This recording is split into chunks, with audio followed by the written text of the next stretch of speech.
Young and Bloor, King, Front, some of the legendary streets in downtown Toronto where there's always activity. But if you want fun, excitement, and entertainment today, you better be a couple of clicks east. Right here at Canada's National Exhibition Place as the Pirelli World Challenge tackles Toronto.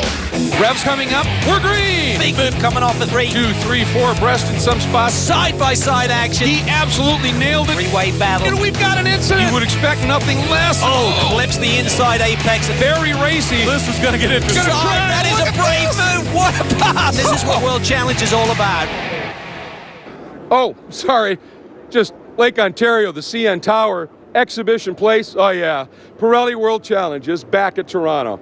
You know what? Some of the most legendary names, not only North American, but global motorsports, have raced and won here at the Honda Indy Toronto. And for the Pirelli World Challenge to be invited back after a few-year absence is a huge compliment to this series. This is a legendary venue, and the racing here has always been fantastic, but it is a street course, concrete lined, bumpy. It is a huge challenge. We're going to be bringing it to you. But also, one of the great things about this series is the variety of the racetracks we run on. A legendary street course. Our next event is going to be unfolding at one of America's legendary sports car courses, Mid-Ohio Sports Car Course. We're going to be bringing you that action as well. But right now, it is time to get serious here at the Acura Sports Car Challenge as part of the Honda Indy Toronto. And for that, let's get it up to the booth and my partner, Calvin Fish. Thanks, Greg. Fantastic to be back here in Toronto. I think the fans north of the border have a passion for motorsport that rivals the intensity you'll find anywhere in the world. This is more than a race, it's an event, and one that the city embraces every year. It's the 4th street circuit we have visited this year, and it's certainly one of the best. Some really challenging corners here, high-speed sections, and really supremely challenging for all of the drivers. Championship is really heating up in both classes. There's lots to play for, and we expect the Cadillac team to be really tough here today. So let's take a look and go on board with Andy Pilgrim as he will explain the Cadillac key corners on this challenging street circuit in Toronto. I'm Andy Pilgrim, and this is your Cadillac key corners from Toronto, Canada. Coming into turn 1, very, very slippery here. We got a new patch on the inside. You can see that concrete patch. There's no grip there. You can see the car moving around, coming out onto the back straight. It is a straight, believe it or not. It's just got curves in it all the way down. Very, very quick. Get up into 6th gear here. I'm not even sure what speed we're doing, probably close to 160 miles an hour. And then you've got a very, very, very deep braking zone at the end there, coming in hard. Now it goes uphill here, another concrete patch. The car has a push there, coming up turn 3. Quick flick back to the left, turn 4. Traffic's going to be an issue here for sure. Coming up to turn 5, up the hill, flattens out. Not bad grip here. Now we've got a nice corner, turn 6, long right-hander on good tarmac, and it actually grips really well. This is actually a very fun corner. Then we've got a little straightaway here, and then a flat-out right-hand kink. Coming through this flat-out right-hand kink in 5th gear, down to another right-hander turn 8. Very, very slippery concrete entering this corner, extremely slick. And then we've got a left-hander here coming out to the front straightaway. We've got turn 10, and then we're right on the power hard coming out of this left-hander, and we use everything out all the way to the wall to get a shot down the front straightaway. And that is your Cadillac key corners from Toronto, Canada.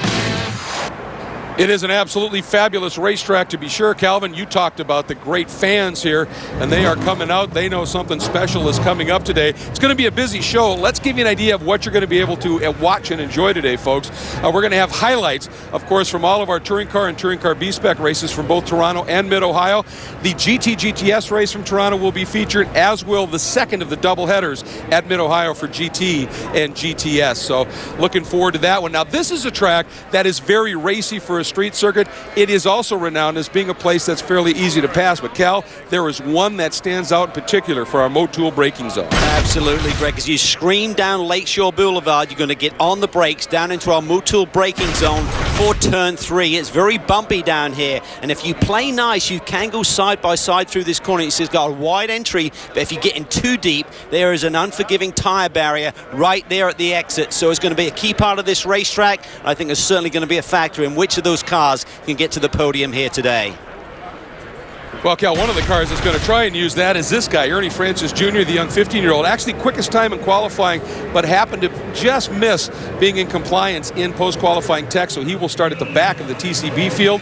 At the front, in our Motul Pole Award for Touring Car B-Spec, Joel Liparini, the Race Labs Honda Fit.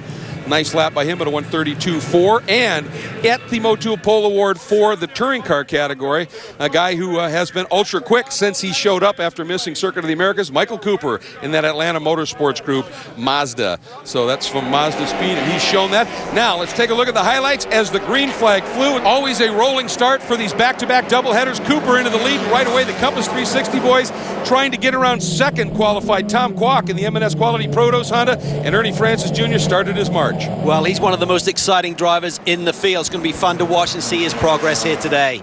There's a look at that touring car front runners as they come out of turn 2 and head down toward the Motul braking zone, turn 3.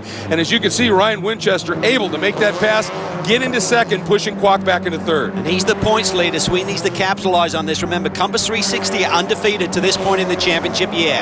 As always, John Miller and that number 68 Shea Racing, True Car Honda, racy in the early going, and look at this, Tom Kwok deciding to fight back. It's right back around Winchester, picks up that second spot. And that's what this race circuit is all about, Greg. It gives you those overtaking opportunities, even though we're on the streets here. You still have to be careful, though, because we had a bit of a moment as John Miller, Brett Sandberg getting together down in turn 1. That brought out a full course caution, and the iCar safety lights then came on inside the cars, provided by Motorsport Safety Electronics, a great innovation for this series. That gave us the full course yellow, which meant a restart. And once again, Cal, Cooper getting a huge jump. He does, but look at Winchester. He's our points leader. He slides down to the inside of Kwok and gets that second position. Remo Raschuti, the young rookie, trying to stay around the outside, but Kwok had that inside position and was able to hang on. And as Cooper headed down into turn 3 one last time, action all over the place. And that is Alain Lazière. You saw him dancing on the brakes, the Mini Cooper S making its debut this season in touring car. But you could see Cooper there. He was really dancing there, the car, as he's very late on the brake pedal down in our Motul braking zone. And Ernie Francis Jr. making the move for 5th, coming up to the back, getting around the Radium True Car Honda of Shea Holbrook. That put Ernie in the hydraulic jeans. Breathless performance entry up into the top 5. And a big moment for Remo Raschuti as he got a little help from Gary Kwok. Goes around on the run down into turn 3. White flag comes out. And look at this right here. A great ride by Ernie Francis Jr. getting around his dad up into second in class. A great comeback drive. Well, I think the Perron will be on the podium, but up front in touring car, Michael Cooper was dominant today, Greg. He had showed speed when he showed up at his first race at Lime Rock. However, had a mechanical problem, but when it came to it today, a great run, and he top step of the podium, Winchester second, and Tom Kwok in third. And from the pole, that Honda Fit in the hands of Joel Liparini, bringing it home. A great job, but a comeback drive through the pack extraordinaire by 15-year-old Ernie Francis Jr. So let's take a look at our results. It was Cooper with the win over Winchester, Tom Kwok completing the podium, then Gary and John Miller rounding out the top 5. And in touring car B, you see Joel Liparini getting his second consecutive victory after a win at Lime Rock. He's making a move in the points as our championship leader, Robbie Davis, finishes down in 5th. Take a look at the rest of the field in the touring car B-Spec category. Time for us to get to some of our specialty awards. Give me an idea of how intense the competition is. Our Optima Battery's best start, Ryan Winchester moving up 1. That one passed, but that's how fierce the competition was. And there's a look from his onboard as he picked up that spot. Now we go to the Sunoco Hard Charger Award. This was the number 90 of Gary Kwok. Big move, having qualified back in the 8th spot and moving up and finishing 4th. Then Cal, the CTSV move of the race, that same pass. Absolutely. Winchester again slides it down to the inside. This time he cements a spot on the podium. That was at the restart, and then the key turning point of the race when Remo Raschuti got a little bit of help and got spun around right in the center of the race, lucked out and completely got away with it. No other contact. Our Motul fast laps of the race in the touring car division, the number 89 of Tom Kwok, a great run by him after qualifying second, and Ernie Francis Jr.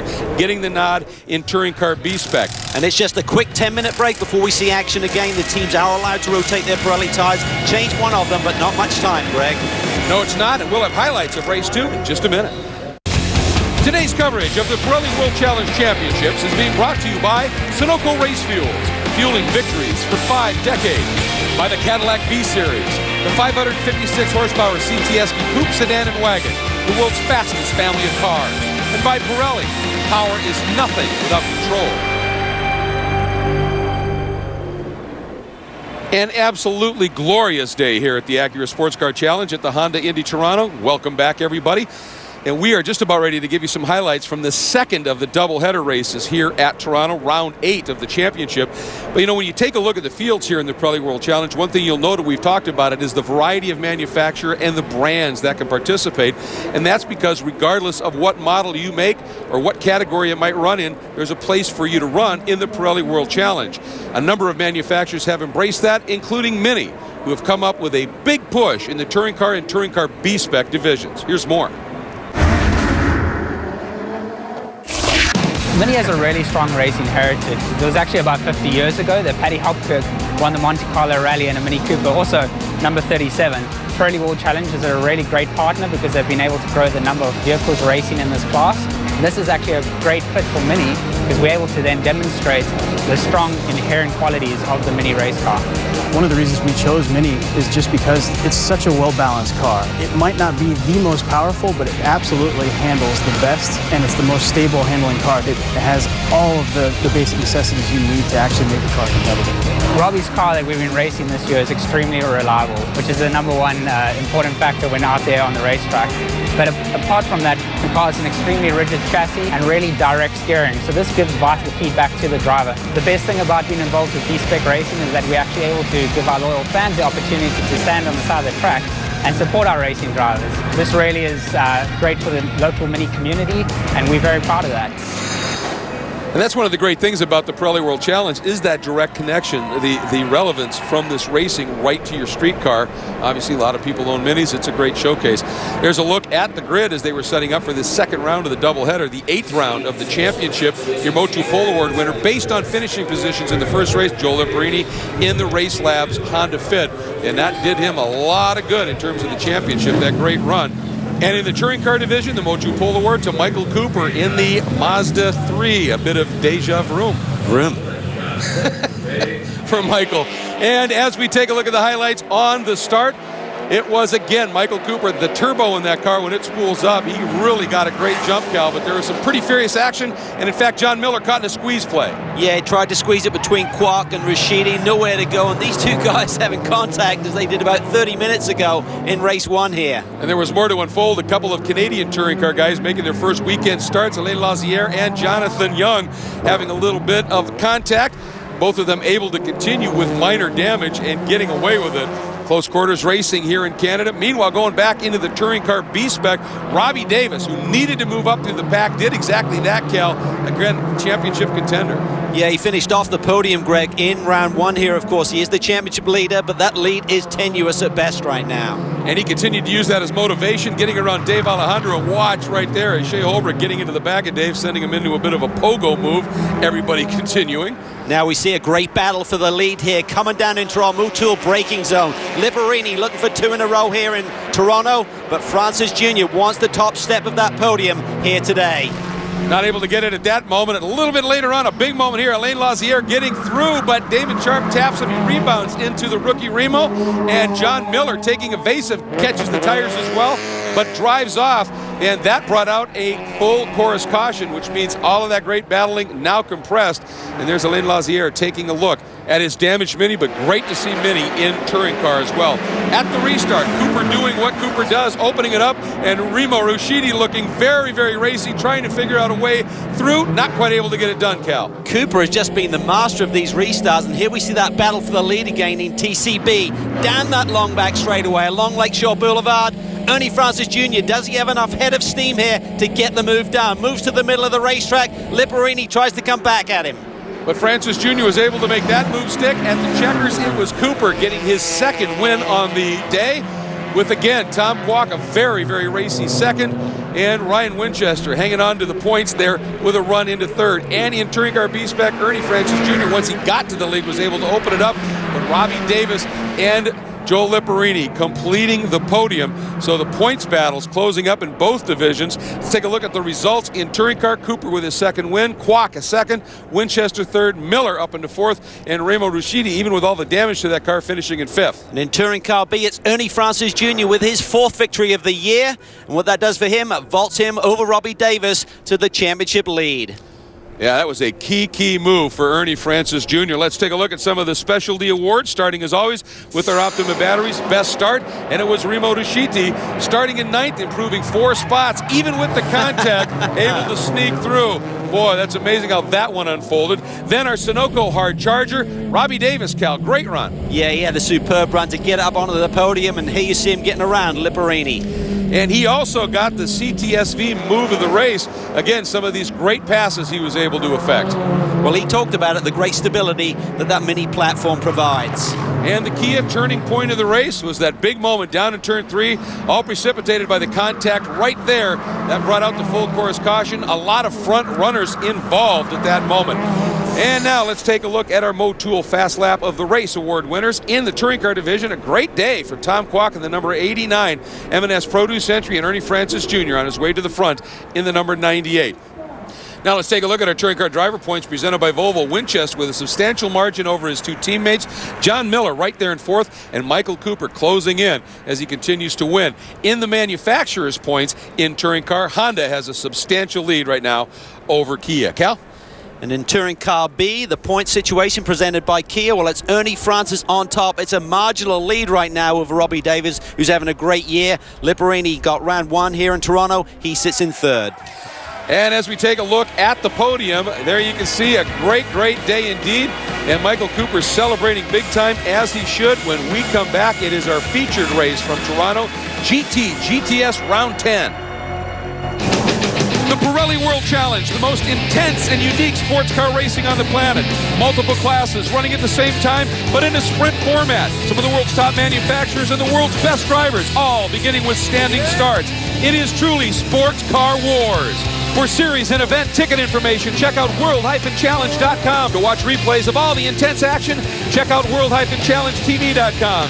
And always check it out, Pirelli World Challenge on Facebook.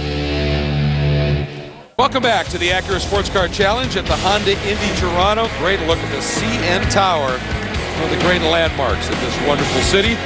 But again, you go just a little bit west to Exhibition Place. That is where this huge crowd is looking forward to the start of the 10th round of the Pirelli World Challenge GT and GTS Championships. So we are getting ready to go for what should be a spectacular race. Here's a good look at Lasse Aschenbach, who's making a bit of a charge in the GTS category in his Black Dog Speed Shop Chevrolet Camaro. But let's get you right now to our Motul race analysis, Cal. 23 cars will see the green light here today. Standing start's going to be really spectacular. Perfect weather conditions, mid-80s, and this fantastic street course. 11 turns, just under 2 miles, and you can see the lap records there held by Popst and Petey Cunningham. And you'll note both of those set in 2010, the last time the Pirelli World Challenge raced here. Street circuits always change a little bit. There's a look at second qualifier. Alex Figge, always fast, has had just some issues in races. There's your pole sitter, Johnny O'Connell. And you can see fully focused on this race coming up today. In qualifying, Tim Pappas in the beautiful Mercedes Gullwing had a huge shunt, hitting the concrete barriers on the outside of the last turn, not able to make the start today. And unfortunately, Randy Popst was caught up in that and had some damage to the car when he went through the debris field. And he's going to be starting at the back of the field today in a backup car. Sad not to see Pappas racing. But let's get into our Pirelli storylines. Great battles in both divisions. James Sifrona is coming in, but he's getting chased down by Johnny O'Connell. Baldwin continuing to lead, but Mark Wilkins really starting to heap some pressure on it. We talked about Lawson closing into this group as well in the Camaro. So we've got a great mix, and as we said, first time in a few years we've been back here. Will track knowledge help out the guys you've raced here before? Well, the championship is tight right now, Greg, so I think any edge that you may have over your competition will be critical as we get to the final stages of this year. Absolutely. Let's take a look at our Motul Pole Award winners in GTS. Lasse Aschenbach in that number 10 Black Dog Speed Shop Camaro. That's 7 points as he's trying to chase down those 2 leaders. Same story for the guy on the pole here. Remarkable. 6th pole in the last 7 races for Johnny O'Connell in that beautiful number 3 Cadillac. And that, of course, another 7 points as he's trying to hang on and have a shot at that. There is a look at the beautiful Cadillac CTSV pace car that is going to be setting this field on its way. And of course, this is the Acura Sports Car Challenge at the Honda Indy Toronto. For our special command, let's get down to Jerry Chenkin, President CEO of Honda Canada. Great partner for this event. It's time. On behalf of our friends at Optima Battery and all of the associates and dealers at Honda Canada, drivers, start your engines. That's how you do that, and we are ready to go racing here on the streets of Toronto, actually an exhibition place. This should be a good one. Here's our starting grid. Johnny O'Connell, as I said, another pole. Alex Figge continuing to show the pace in that K-Pax Racing Volvo. We go into row 2, points leader James Safronis in his Global Motorsports Group, Mobil 1 Audi R8 LMS, and Andy Pilgrim second of the Cadillacs in the number 8. Looking at row number 3, Mike Steen in that Hawk Performance, Hawk Brakes Chevrolet Corvette, and Duncan Andy in the Merchant Services Stand.org Audi R8. Moving into the 4th row, Fred Roberts returning in his SRT Dodge Viper Coupe, and Randy Popes in the backup K-Pax Volvo. Cal, what's in GTS? Well, on the pole for the 3rd time this year, it's Lawson Archenbach in the Black Dog Speed Shop Chevy Camaro. Another Chevy on the front row, young Andy Lee in the Best IT Crown 7 Bondron version.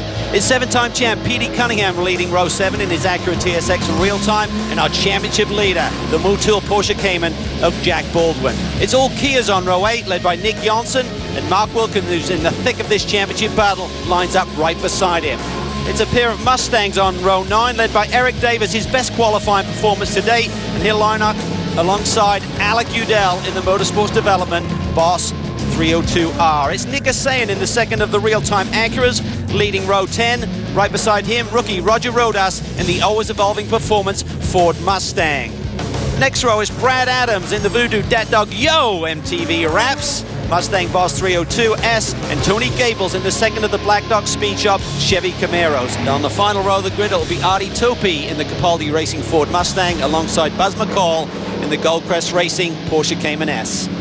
So the field out, getting ready on their installation lap to set up for the standing start here at... Oh, and a problem. Petey Cunningham, and there's some smoke out the back of that car. He's got some sort of... Oh, and there's an oil trail, Cal. Wow. Something has let go in that engine, apparently. That is all of the oil depositing on the track. Unbelievable. A great qualifying run for Petey up to 3rd, and apparently all for naught. Wow. His difficult season continues, Greg. This is unbelievable. Just as we thought he had the speed to maybe climb back into this championship battle, that will be a big pole in the points here today. Oh, unbelievable. And of course, now we're going to have a quick bit of cleanup.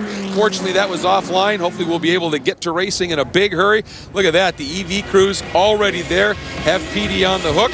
So while they're doing that cleanup, we're going to step away for just a minute. But when we come back, the thunder of a standing start here in Toronto. The Pirelli World Challenge Championships are being brought to you by Volvo, designed to win on race day, designed around you. By StopTech, world-class brake components and systems for racing cars and high-performance vehicles on the street and track. And by the Bob Bondurant School of High Performance Driving, internationally recognized as the leading authority on driver training, celebrating 45 years.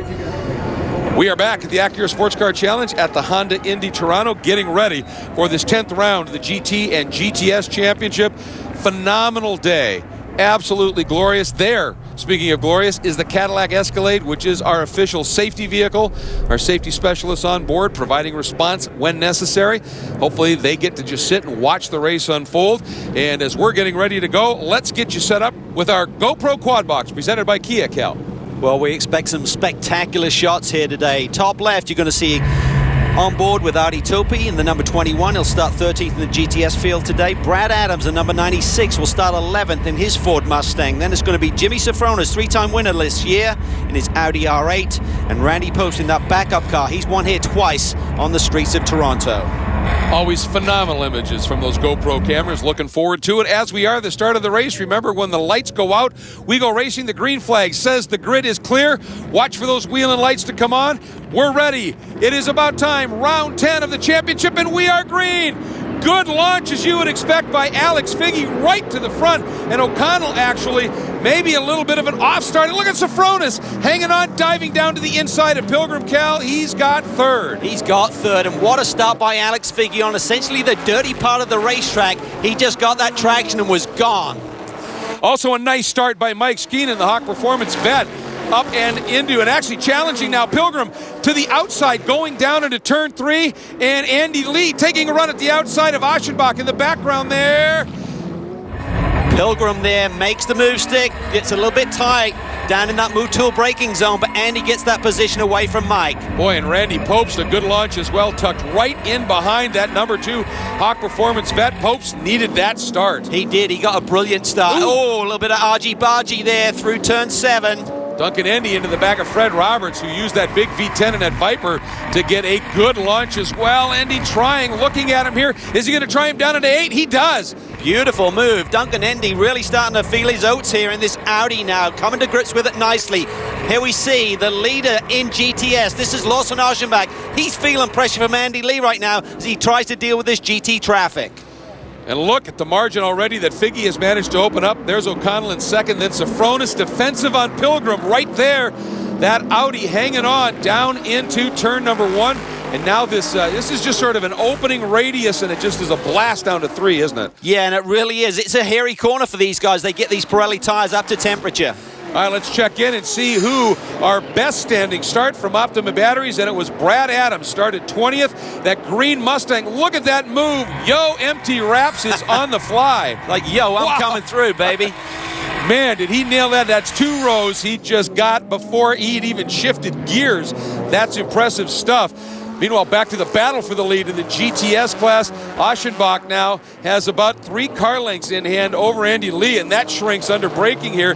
And then those 2 Kias looking very strong as well, Cal. Absolutely, it's Camaro, then the pair of Kias, as you said. And a lot is going to come down to tire management and brake management around these street circuits. Nick Johnson performing really well here this weekend.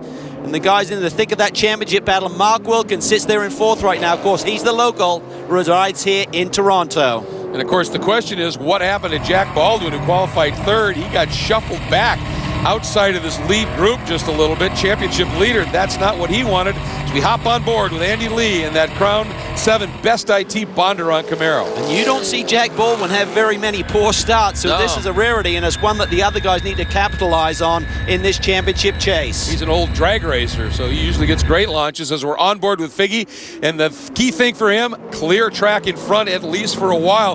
And Sofronis now looks like he's been able to open the gap up over Pilgrim and actually challenge O'Connell a little bit. Well, that Audi is really good under the brakes, and into that Motul brake zone, you could see him take a car length out of that gap to Johnny O'Connell. So O'Connell was hoping that his teammate Andy Pilgrim could maybe harry Sofronis and keep him off his rear bumper. So now Johnny has to manage this race really carefully.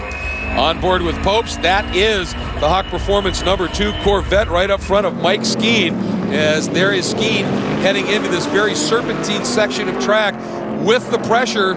Actually, Popes has dropped off just a little bit at this point. Skeen, and that's why Skeen now starting to really put the pressure on Pilgrim. He really is. It looks like he's got a lot of speed at this stage of the race, and he's a very aggressive driver. Had a lot of success, of course, over the last couple of seasons in the GT class. Post is hanging in there, though. This racetrack really suits his eye, and it certainly suits the Volvo. Boy, what a beautiful venue here. There's the Princess Gate in the background. We're going to step away for a moment. Your leader overall and in GT is Alex Figge. In GTS, it's Lawson Aschenbach. This is how racing should be. The top sports car racers in North America. 50-minute, door-to-door, all-out sprint races. Standing starts and 0 scheduled pit stops. A battle of the brands with over 18 manufacturer brands racing. Watch us on the NBC Sports Network and online at world-challengetv.com. The Pirelli World Challenge. This is how racing should be. Today's coverage of the Pirelli World Challenge Championships is being brought to you by Motul, the official lubricant and brake fluid of the Pirelli World Challenge. By Eibach, the world leader in high-performance suspension. And by Kia Motors and the Kia Optima. It's not your average midsize sedan. Welcome back to the Acura Sports Car Challenge at the Honda Indy Toronto. Great racing unfolding. And as you can see, Johnny O'Connell and James Sofronis have closed up big time on the back of Alex Figge in that Capex Volvo. We have a great race unfolding for the overall race lead, Cal. Well, I think Sofronis is actually forcing Johnny O'Connell's hand here a little bit. I think Johnny wanted to manage this race, but he saw Sofronis coming. So that's meant that he's now had to put the pressure on Figge. Figge had that brilliant launch, of course. Great first lap, opened up on Johnny O, but they've been tweaking on this caddy all season long. It is really strong. Yeah, and Andy Pilgrim not too far adrift of this group either, right there in that second silver Cadillac.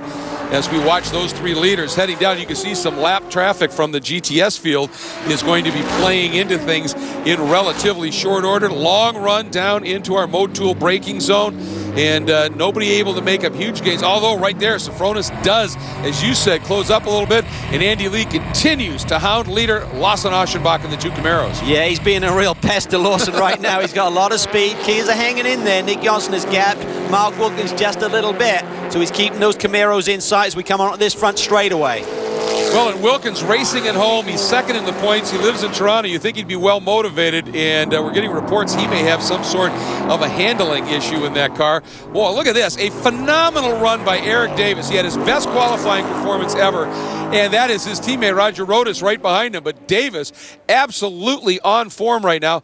Owns Autotopia, which is a great car collection. Taking a look at the inside of Adams down into turn one, and this always evolving team continues to do just that. Ooh, look at that. Janssen really putting some pressure on Lee for second at this point. Yeah, he's really coming on strong. I think the Camaros are backing up to Nick Janssen right now, but he is showing tremendous speed. Not in the thick of the points chase, not had an easy year so far.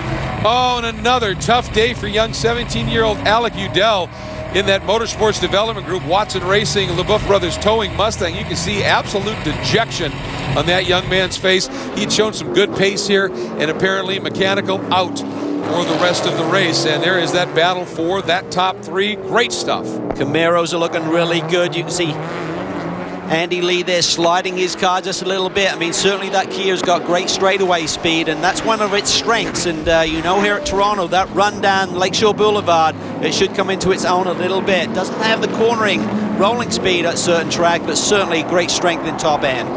And watching now as our overall leaders coming up onto that battle. Ooh, a big wiggle right there by Eric Davis for just a moment as he is continuing to try and fight his way by Brad Adams. There goes Figge around one as we've got that great action on the right, Cal, and GT. We got it in both classes. Fierce stuff. Wow, look at that. Johnny O has slid down the inside. He's got the lead from Figge. They're down in turn one with that schmozzle with the GTS traffic. Again, traffic will play such a role, does here, as GTS leaders continue a close battle, but Figge loses out in that exchange. Can he close up here down into turn three? Not close enough, and Johnny O has put that Cadillac up front, just what he wanted to do in terms of that points championship. That was a fantastic move. When you're on board with Figge, you can see the speed and how bumpy this racetrack is down into turn three. Really a challenge for these drivers and getting the setup right on these race cars. And Eric Davis and Rodas both able to get by Brad Adams in that exchange in traffic. And of course that traffic backed everybody up just a little bit, and it has allowed Andy Pilgrim and Mike Skeen to close right back up on this group. Well, it's a real chess match. You just have to gauge that and time it right. And Johnny O'Connell has so much experience, of course. And you can see him now. He's going to try and get this margin out. Remember, it's a street circuit. Anything can happen. Track position is key. Oh, and Eric Davis has gone into the barriers at some point. Damage on that left front corner. Was running fifth, by far and away his best run. See if we can go on board and see what happened here, Cal. Oh, this is in turn 6, I believe. It's a difficult corner. It's kind of blind. You kind of hug your way around there. Oh, Nick Janssen looks to the inside. He's got the speed. He makes it stick on Andy Lee. Nick Janssen has moved up into second. I'm not sure if that was actually going to run down Lawson and give him a go, or just to make sure Andy didn't fight back on him. One thing that concerns me a little bit, water. When Eric hit that barrier, all of that water in those tires has exploded out onto the track and coming into that area of the track. And there it is. You can see damp. Ooh, everybody's skating through. Wow. Well, hopefully we can keep it clean here. He's now in the pits, just having that body work straightened out a little bit. They've got the banner off. He's having a tremendous run here today, Greg. Great. Oh, that's a leader. No, Figgy from second has spun. I wonder if it's in that water. Oh, and there's Popes coming through. Gonna go back and see if we can see what unfolded here.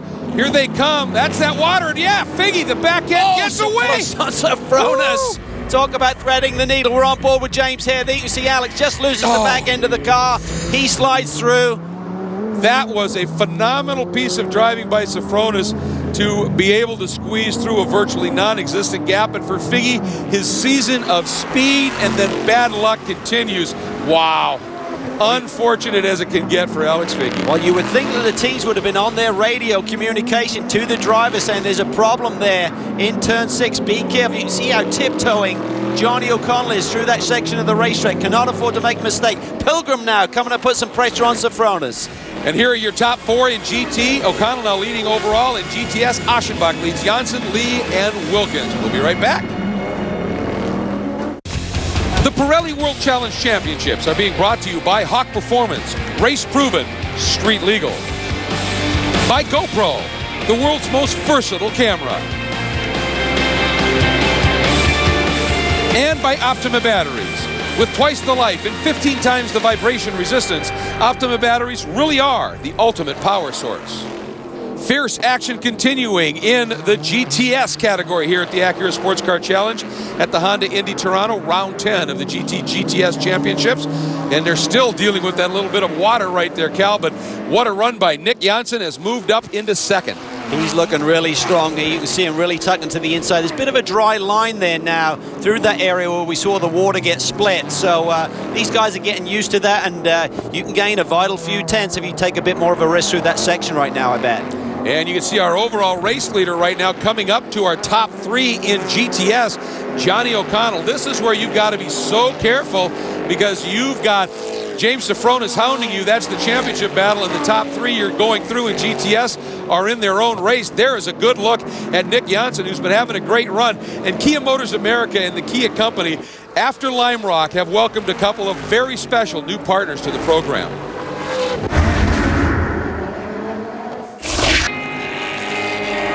Starting in Lime Rock, Kia Racing is not just racing for championship points, we're also racing for a cause. We have 2 great charities on board our race cars for the remainder of the season that we're gaining awareness for. One is DonorsChoose.org, which is an online charity that helps students in need in the classroom. This is our 2nd year with DonorsChoose.org, and we've helped out about 500,000 students around the nation. We've got the DonorsChoose.org logo on Nick Janssen's car, and we've got the Brakes logo on Mark Wilkins' car. Brakes stands for Be Responsible and Keep Everyone Safe, and it's a proactive teen driving school. It's great that Kia gets involved and it joins up with an organization that's keen on keeping kids safe. Kia's really excited to have a new partner in Brakes, a teen driving initiative to help drivers, young drivers, drive more safely. Teaching the fundamentals of safe driving at a young age is very, very important, and for Kia to be involved in that initiative and to have that on the race car here and for the rest of the season is really exciting. Both very worthy causes indeed, and I'll tell you, that one helping teens learn how to drive, the driver education program in the U.S., not that great, and that's fantastic. And look getting an education right there, now. really dancing that car. There was late on the brakes, really running up hard on O'Connell, who's trying to clear traffic. Nice job there. Adams letting those guys through, understanding what was coming up behind him, but boy, Safronis really pushing awfully hard right now. And in between those 2 caddies and Pilgrim is close. Oh, no! Nick Janssen, another issue. Wow, can this guy get a break? What a season he's had. He's had so much speed at times, but just not getting those breaks. It's one of those years to forget. Just got to keep digging, but hard to believe. I think he was definitely a threat for the win here today. Absolutely. Boy, look at Safronis back into that Audi, stepping out. He is pushing incredibly hard right now, trying to hang on to O'Connell and hang on to that point lead. And we've got a yellow heading down into turn 1 here. That's for Nick Janssen's car that's parked right over there on the right side of the track and pit out.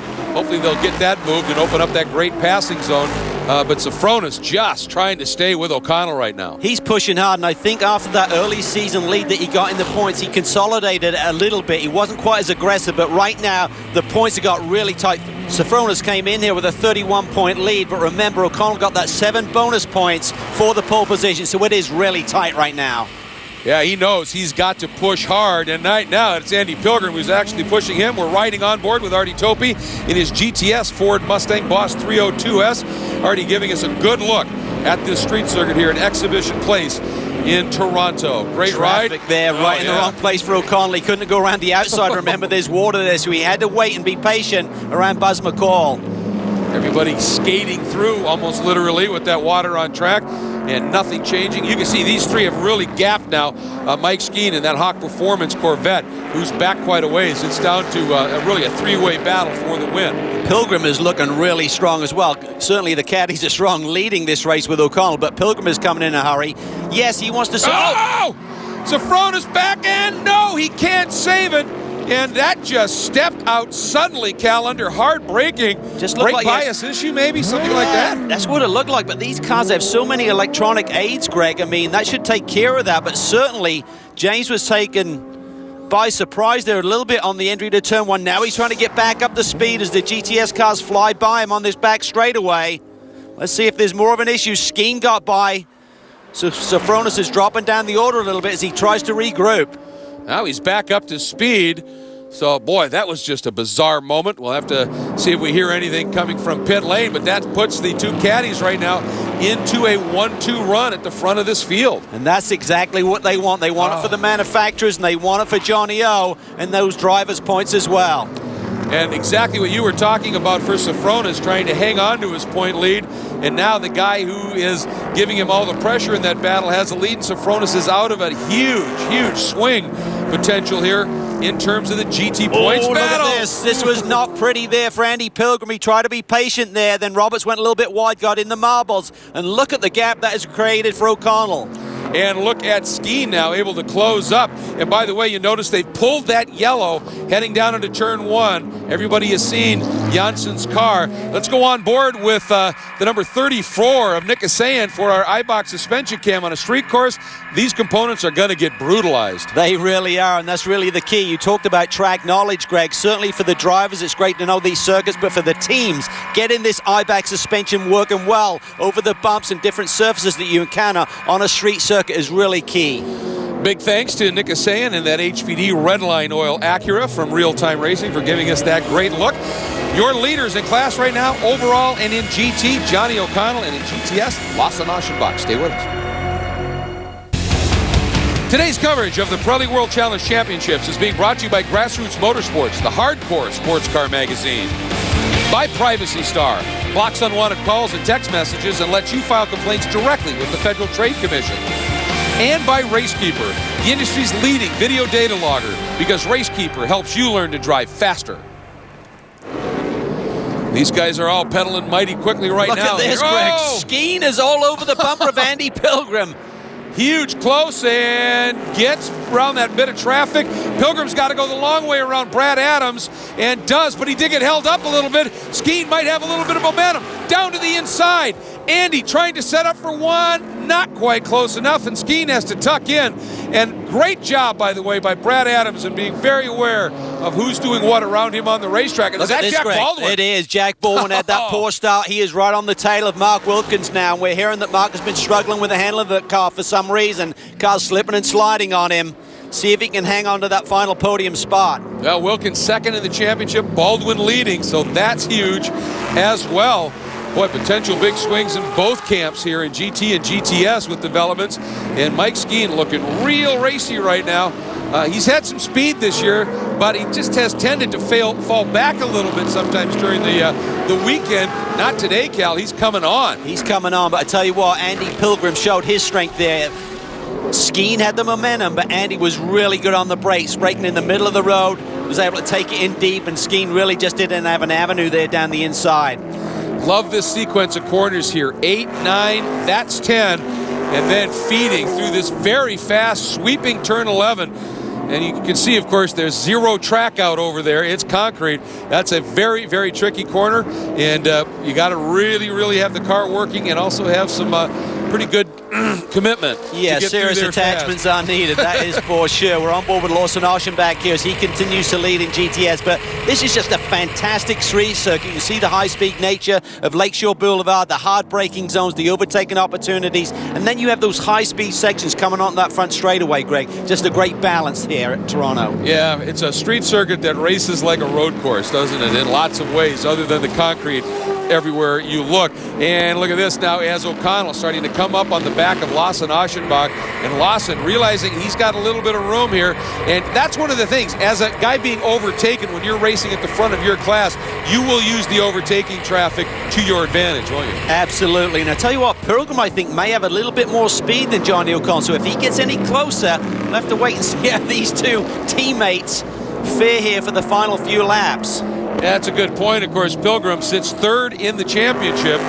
Not as close as O'Connell by any stretch, but he's just not going to give up if he's got an opportunity here. Watch for the white flag. It flies. We are on our last lap here in round 10 for GT and GTS at Toronto. The Acura Sports Car Challenge at the Honda Indy Toronto, a venue that everybody so looks forward to coming to. And the reason is racing like this. On board now, that's Baldwin on the right, getting a run on Wilkins. This is huge. Down into that first turn. Boy, Baldwin getting to the inside, then putting the squeeze play on. This is good racing. This is great racing. Trading a little paint. Wow, that was good, clean racing there. I mean, Mark took it in deep, but then didn't want to force it out wide. He realized he'd done a sketchy part of the racetrack, but that is critical in this championship. Remember, Wilkins is chasing down Baldwin. He wanted to keep in front of him, and Jack gets around him here on the final lap. And, boy, look at this as he comes right back, Wilkins does. The outside, though, down into turn 3. Not going to be able to get it done, but you're seeing the good straight line speed of that Kia and the great cornering of the Porsche. A great mix, and up front, Calvin, the two Cadillacs, 2 corners to go. Well, you can see there, Pilgrim had some speed. He closed in on Johnny, but looks like Johnny Red's going to get another one here today. Boy, what a year for Johnny O'Connell. This is probably going to give him the points lead as well. A great day on the streets of Toronto at Exhibition Place for Team Cadillac. Phenomenal day indeed. And here comes Lawson Aschenbach, notching up a strong win for him as well. His 4th of the season to go along with O'Connell's 4th. Up front, wow, great racing, both classes. That was fantastic, Greg. Skeen had a brilliant performance there. Bronze for Jimmy Sofronis. Let us see where he ends up finishing, how it affects the points chase here at the end of the day. And in GTS, wow, what about Wilkins and Baldwin trading there at the end of the race? Yeah, great close quarters racing in both categories. And that battle at the end in GTS between Wilkins and Baldwin, superb stuff indeed.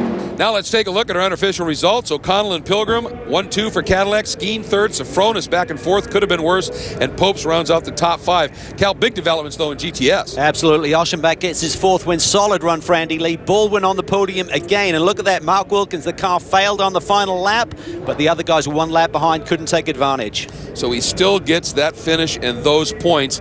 That is amazing how that unfolded. Johnny O'Connell into the pit lane, into victory circle, and out of the car. And guess what, folks? He gets the Cadillac CTSV move of the race. And Cal, it was because of a brilliant veteran move in traffic. It was crafty. Look at this. It was getting ugly down there in turn 1. Figgy was trying to wait. Johnny O said, I'll take that. Thank you. Let's get down to Jeff Lepper. Well, we'll get Johnny O'Connell here, making it 2 in a row. Johnny, win at Lime Rock, win back-to-back here again. Wow. You know, we actually got really lucky there because, you know, it was traffic that allowed me to try to make a move on Alex on the inside of 1. I didn't mean to get in that deep at all. I mean, I was fighting some brake issues during that race, and so I thought I was going to wreck the entire field right there. So, you know what? And then, you know what? It's like always rather be lucky than good when that, you know, all that water went across the track. You know, my engineer told me, you know what, there's water right there. So I got out of it big time. And then when I looked in the mirror, I saw Alex fighting and go around. And I was like, whew, I'll take the break. And he'll also take the lead. The GT Drivers' Points presented by Volvo. Big change. There is Johnny O'Connell. Despite that little bit of luck, as he calls it, I thought it was great racecraft when I looked at it. He gets the lead now from Sofronis. And let's take a look at our GT manufacturers points. Cadillac continues to lead over Audi, Volvo third, Chevy, and AMG Customer Sports round out the top 5. Let's get down to Victory Circle. Jeff Lepper has an exuberant Lawson Aschenbach.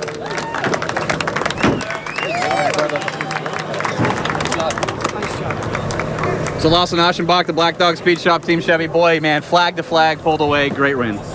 That was great. I mean, I think most importantly, I got to say hats off to the Black Dog Speed Shop guys.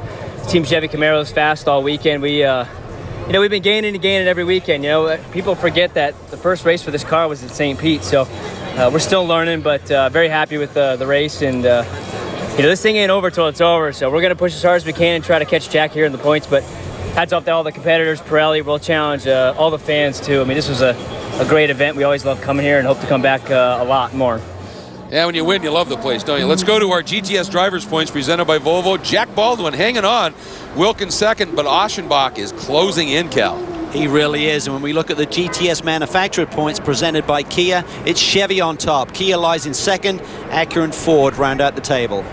And a big story developing for us, Sunoco Hard Charger Award. Brand new team, the always evolving team, Roger Rodas, getting the Hard Charger Award up 6 spots and his first top 5 finish.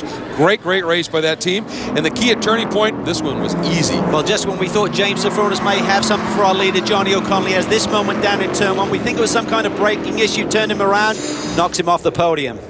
Tough break for sure. Our Motul Fast Lap of the Race Award winners in GT. Number 3, Johnny O'Connell in the Cadillac. And the 36 of Nick Janssen, even though he had his mechanical problems. A great run there. And as the celebrations continue in Victory Circle, when we come back, we go to the Mid-Ohio Sports Car Course and races in all 4 of our divisions. Stay with us. Mid-Ohio Sports Car Course, a track that is immensely challenging and enjoyable to drive, is now the site of the Pirelli World Challenge, the Honda Indy 200 in Mid-Ohio, presented by StopTech Brakes, Touring Car and Touring Car B-Spec rounds 9 and 10, and we'll also have rounds 11 and 12 of our GT and GTS classes as well. And the touring cars making their way out. We're going to have a look at some highlights from the action that they put on Calvin Fish. This is a track that drivers thoroughly enjoy performing on, isn't it? Well, it's a wonderful circuit, Greg. It has a variety of corners. It has some slow speed stuff that you have to be very patient in. It has high speed where you really have to commit through turns 11 and through turn 1. So it has a little bit of everything, and you really have to get into a nice rhythm around this racetrack. Setup is key, and tire management with those Pirellis will be everything here today.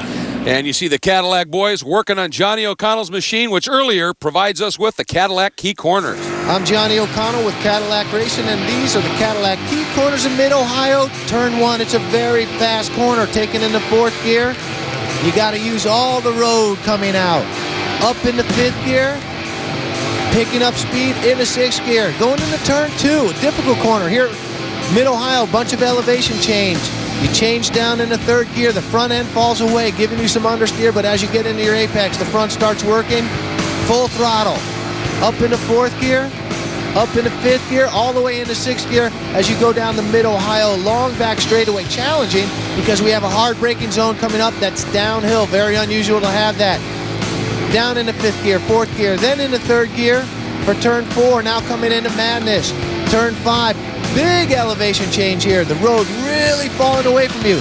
Maintaining 3rd gear for turn 6. Light touch on the brakes. Now a really fun part of the racetrack. 7, you come over this crest. You get some wheel spin. In the 5th gear, then down in the 4th gear. 3rd gear for turn 8. Accelerate hard. 4th gear. In the 5th gear through turn 9. Not much of a corner. Turn 10, though, is a corner. Little bit of elevation change. Down in the 4th gear. Carry your momentum out and use all the road exiting in the corner. Then turn 11 and 12 done in 3rd gear. Very critical corners though, because they lead out onto the front straightaway, and that start finish right there. And those are your Cadillac Key Corners.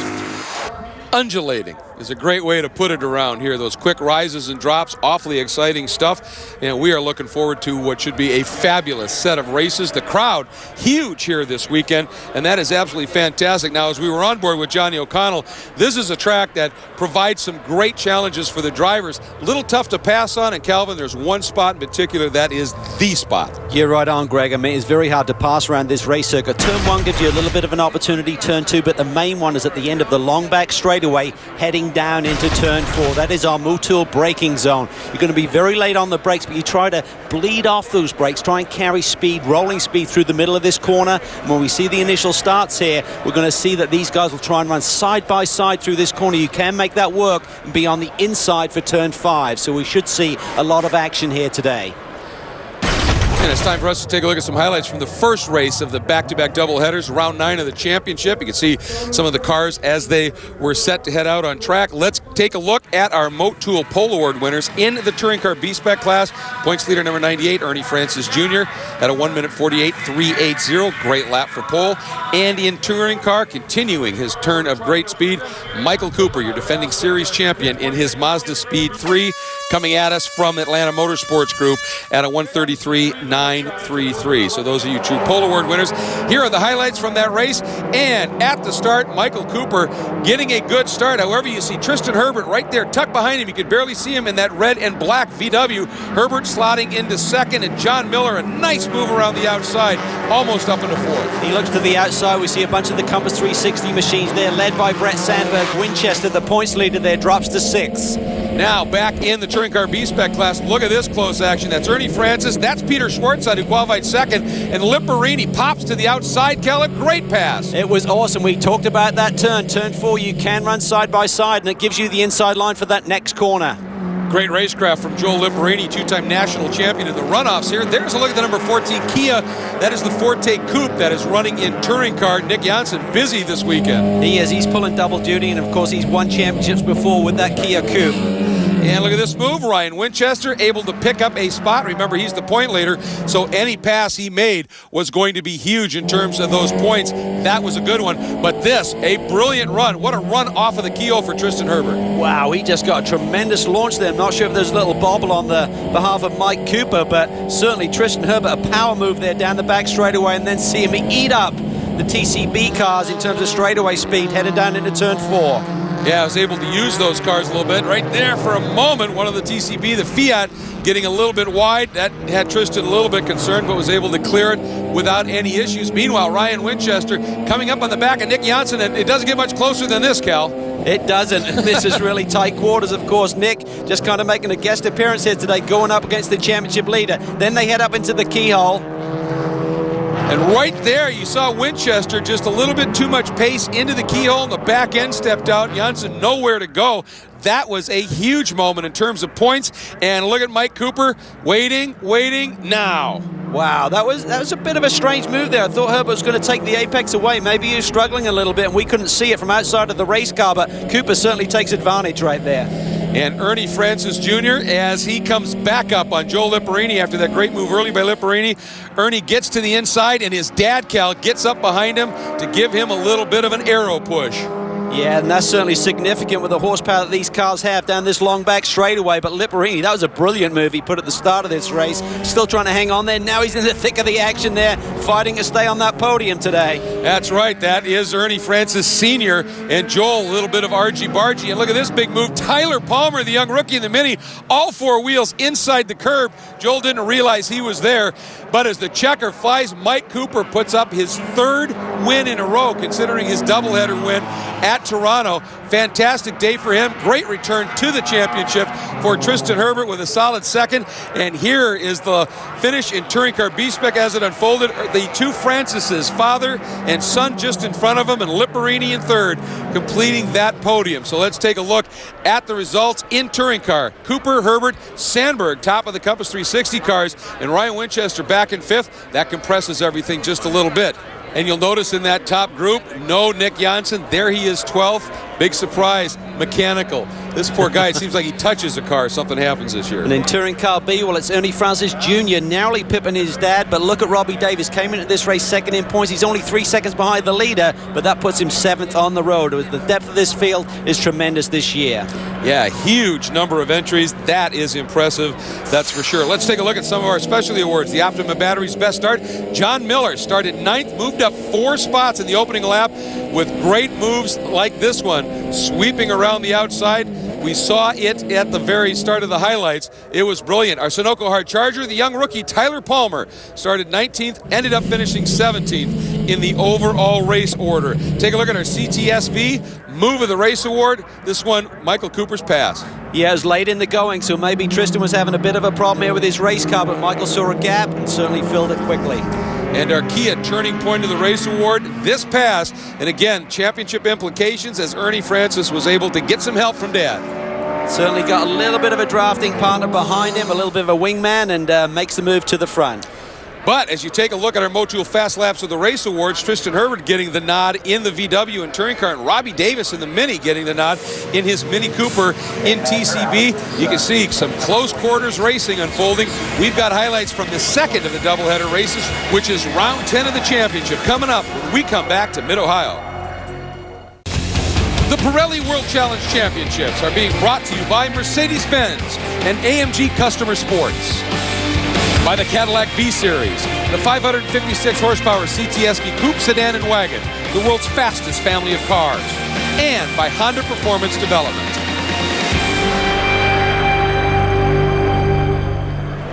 Welcome back, everybody. Beautiful day here at the Honda Indy 200 at Mid-Ohio, presented by StopTech Brakes, and we are set up for some highlights going to be coming your way in just a minute or two.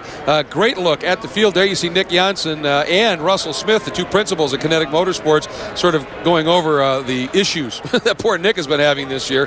It has been a tough one as we are getting ready to go with highlights for the second round of the day here in Touring Car and Touring Car B-Spec. But you know what? One of the cars in that is the Honda Fit, and that is a partnership between Honda and Joe Liparini's Race Labs. The B-Spec car, it's intended for a guy just coming into race. You got to learn how to carry momentum. That's what these cars are all about. It's amazing the handling and braking capabilities of a small front-wheel drive car like this. So it's a lot of momentum, and it's the closest thing you're going to get to a formula car without spending that kind of money. Joel does this, he races, but then he also runs it as a business, so he's built multiple Honda Fits. Here they get real-world feedback on a regular basis of their car being out at the track and not in a controlled environment like at one of their test tracks. For them, it's win on Sunday, sell on Monday. When you build a V-Spec car, there's really not a whole lot you have to do. You really don't have to put a lot of money into it as you race it. Honda puts together one of the, if not the best car across the platform of Econo, passenger and sports cars. It's just, if you want to go race on the weekend, Honda's the ultimate reliability. That's why we're here, is to race our production cars. And now we have a great venue with all the different classes, including V-Spec, to really race everything throughout the Honda lineup. Well, certainly Honda and HPD's commitment to the series is fabulous, and into the Touring Car B-Spec class in particular, huge growth in that category. It's exciting stuff, Cal. It really is. We've got a massive 20-car field here, Greg, and continues to go from strength to strength, and it's good, affordable, cost-efficient racing. It is, and it's fun racing, and our Motu Pole Award winner in Touring Car B for this race is number 98, Ernie Francis Jr., who finished first in race one. Again, finishing order determines start order in the second of the doubleheaders, and that means in the Motu Pole Award for Touring Car, Michael Cooper, who won his third straight race in that first race just a few minutes earlier. Now we go to the highlights here of this second of the doubleheaders, and again, Mike Cooper getting the launch, but look at that, 5 abreast in the Touring Car, 6 abreast in the back in Touring Car B-Spec. Crazy enough in Touring Car, but watch what happens in Touring Car B. Look at this, Liparini down to the inside. He gets nudged by Ernie Francis Sr., which then tips Ernie Francis Jr. into China Beach. And as a result, a couple of exchanges up front, but this was the incident that wouldn't stop. You had the number 32 of Jonathan Baker, the 32 Racing Honda Fit, involved, and there's the 66 of PJ Gronke. But this is the story. Points leader in the category, young Ernie Francis Jr., buried in China Beach. He was going to sit there for some time. A little bit later on, Jim Cleveland, who somehow searches for the roof of that car, that time didn't go over. It has been an unbelievable season for him, and all of that bringing out a full course caution. And Cal, as a result, here's a replay of that schmozzle. Yeah, you see there, Ernie Francis Jr. gets into the back of Liparini. Ernie Francis Jr. goes for a ride. Watch this, Robbie Davis from deep in the pack. That is for the lead. Unbelievable. Tyler Palmer went evasive and just couldn't gather it up enough. We got back to green. Michael Cooper, as always, into the lead. Look at Tristan Herbert there in the VW. Look at Remo Rashidi going inside, then outside, trying to get around Ryan Winchester. He couldn't quite get it done. Herbert, though, struggling into the keyhole, Cal. Yeah, we saw it in the first race here today down at the end of the back straightaway. I'm not sure if he's fumbling around in the car a little bit, maybe with the transmission. Cannot get the car turned in. We saw Cooper take advantage in race 1 here, and Winchester does the same up in the keyhole. Now that VW pretty good in a straight line, but Winchester was able to hang on.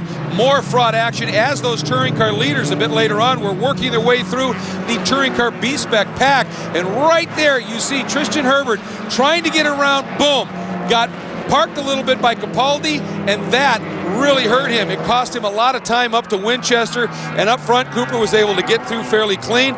He comes through that section, in through the carousel and onto the front straight, and is going to bring home the win. Now you'll notice Dave Alejandro in that green TCB car. Going to be an interesting moment here coming up as the TCB leaders. Davis a little wide, trying to get it turned down. He floats wide still. Palmer on the gas. Davis off track, almost getting in to Alejandro. They both survive, and Davis somehow, Cal, able to keep it on track and bring home a win. Important for him with Ernie Davis Jr. in the gravel. Absolutely. He's trying to take advantage of Ernie Francis Jr.'s problems, but here we see the results. Cooper on top. Winchester continues to keep grabbing those podiums. Herbert hangs on for another podium here today as well. And in B-Spec, there's Davis with that win over the rookie Palmer. Great story for him. Dave Rosenblum in his Ford Fiesta, the Leos and Tommy's menswear entry. Great to have him back on a podium in Pirelli World Challenge competition. Fantastic. So let's take a look at some of our specialty awards. The Optima Batteries Best Start. Jack Murray, teammate to Jim Cleveland in the Fiat 500. He made up a number of spots in that opening lap with some great passes like that. Then we go to our Sunoco Hard Charge Award, and it was Dave Rosenblum. Look at that. Started 23rd overall, finished 16th overall on the podium, and carrying his dear friend Paul Hacker's ashes. He said, I was going to make this one for Paul. That's fantastic. And in the Cadillac CTSV move of the race, again, Ryan Winchester, beautiful move into the keyhole. Yeah, just took advantage of problems there for Herbert trying to get his car turned in. And another strong performance from our championship leader. And the key turning point of the race was this. Yes, because Ernie Francis Jr. is a point leader, but just all of this. Huge turning point as the touring car B-Spec race got off to a sketchy start. Celebrations in Victory Circle as the Motul fast laps of the race in touring car went to Tristan Herbert again in the VW, and Jack Murray, great lap in the Fiat 500. So as you take a look at our touring car drivers' points presented by Volvo after 10 of 14, Winchester holding on and stretching that margin over Sandberg, the Compass 360 boys, top 3. Manufacturer points after 10 of 14, Honda stretching that margin. Of course, Kia only running a few of the races. Touring car B-Spec, it's interesting. Well, as we look at the Touring Car B driver points presented by Kia, Ernie Francis Jr. now has just a 2-point lead with Robbie Davis getting the victory here today, and Ernie Francis losing 3 laps stuck in that gravel track. Yeah, and Lipperini is making himself known there as well. There you go, the celebrations for the touring car podium. GTS and GT Race 1 highlights coming up. Today's coverage of the Pirelli World Challenge Championships is being brought to you by Audi Sport Customer Racing and by the Cadillac V-Series, the 556 horsepower CTSV coupe, sedan, and wagon, the world's fastest family of cars, and by Ford. Go further.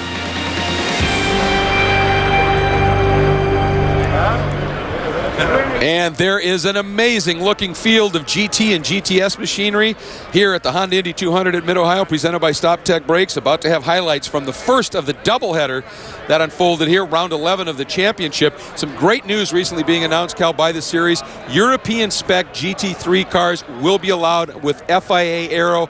That's a great bit of news. Well, when you look at the flavor of this grid right now, Greg, it is certainly enticing. And if we add more cars from Europe and some of the really exotic machinery, it's going to be fantastic. Obviously, they have to be performance balanced, but it's certainly exciting times. In our pole awards for the Motul Pole Award in GTS for this race, it was Nick Janssen, the number 36, DonorsChoose.org, Kia Optima, and in fact, an all Kia front row. In GT, an all Volvo front row, the Motul Pole Award going to the number 9 of Alex Figge in the K-Pax Volvo with Popes alongside. Figge always runs incredibly well here, and as we go back and take a look at the highlights at the start, he was able to get the jump. This is where he wanted to get his season back on track. He did it with a great qualifying run. Pope's going protective. Look at O'Connell down to the inside, but that Cadillac that actually is third right now, Jordan Taylor joining as a third driver. He was impressive in his debut with Cadillac right here last year, but as O'Connell came up alongside, you know Jordan was going to say, after you, and Yes, did he a was. brilliant job, didn't he? Johnny was certainly pushing it too. You can see him a little sliding there coming off a turn 5. Then we see the Kias out front. Certainly been really strong in practice and qualifying so far this weekend, trying to turn it into a race win. But before they could get there, look at this. Mark Wilkins took a knock there from our leader in GT.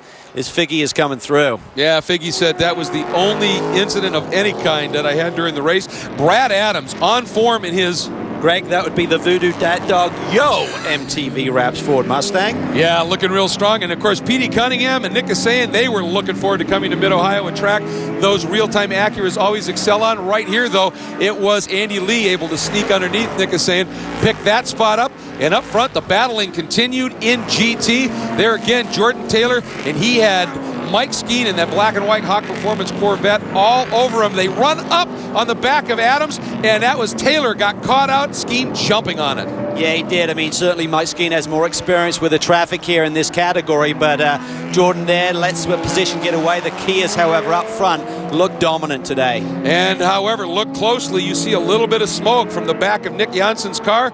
It got bad enough he had to pull over and just let Wilkins through. You'd have to think that he was going to maybe let Mark by the end of this race in terms of the point scenario, but didn't have to make that happen. There were problems once again. Poor Nick Janssen. What a season he is having. Great speed, but can't seem to get it home right now. And one of the great moments in the race, this pass by James Safronis around the outside of Popes. Wow, what a powerful move. And that is knowing your race car, taking it in there that deep, knowing you're going to get the grip mid part of the apex and pull the corner off. Big moment here. Bill Ziegler in the Swisher Racing Global Motorsports Group Audi coming up at the exit of the ultra-fast left-hand turn 11. Just getting it wrong. Fortunately, stayed on the grass, didn't drift across. Bad last few moments in this race for Audis in general. Duncan Endy, the Merchant Services Stand.org entry, having a punctured right rear. And then this moment between a couple of Audis as well, Cal. Yeah, Courtney goes down to the inside, looks for the gap. It's not quite there, gets turned. No real damage, but loses the position to Alex Welch. Yeah, Welch, a big wiggle, but was able to continue. Close quarters racing. And for Nick Janssen, he was hanging on in second, and finally it gave up the ghost. He just was able to limp it down in pit lane. A season to forget so far for Nick. But for Alex Figgy, maybe a season reborn. Out of the carousel, onto the front straight. The K-Pax Volvo on the gas, coming up to the line. Finally getting back not only on the podium, but to the top step. For Alex Figgy, a dominant ride here. And for Mark Wilkins, huge points implications as Jack Baldwin, the guy who's leading in the points, could only qualify 6th and finished well behind Wilkins. Great day for the Kias, particularly for Wilkins. Absolutely. Baldwin off that podium. That is a big move there. Let's take a look at our official results. Figgy, O'Connell, and Safronis. So the points battlers, Safronis finishing behind O'Connell. Again, that's going to open that gap up a little bit. Concerns for Safronis there. You take a look at the rest of the order in GT. GTS? Well, it's Mark Wilkins, his second win of the year, following up on the Detroit victory. Petey Cunningham, great to see him back on the podium. Oceanback, always strong. Jack Baldwin, though, off the podium. We haven't seen that too often this season, and that's why he's leading the points still. Yeah, rare for him to be that far back for sure. Just didn't have the outright speed here at Mid-Ohio this weekend. You can see a huge field in GTS all the way back to 26th. Huge entry for our GTS category. Let's take a look at our Optima batteries. Best start, Alec Udell. Started 22nd, improved 3 spots in that opening lap. The 17-year-old doing a great job. Let's take a look as well. Our next one is the Sunoco Hard Charger Award. We talked about Brad Adams being on form. Started 29th, finding 6 spots as the race unfolded. Just superb. Brad Adams, one of the wonderful characters here in the paddock. And the Cadillac CTSV move of the race, it was this beauty by Safronis. It was brilliant. It was brilliant. Going up against one of the toughest guys in the championship, Randy Popes, just took it to the outside, had the grip to pull it off. Great move. And the key turning point of the race, well, it was when Nick Janssen finally had to give it up.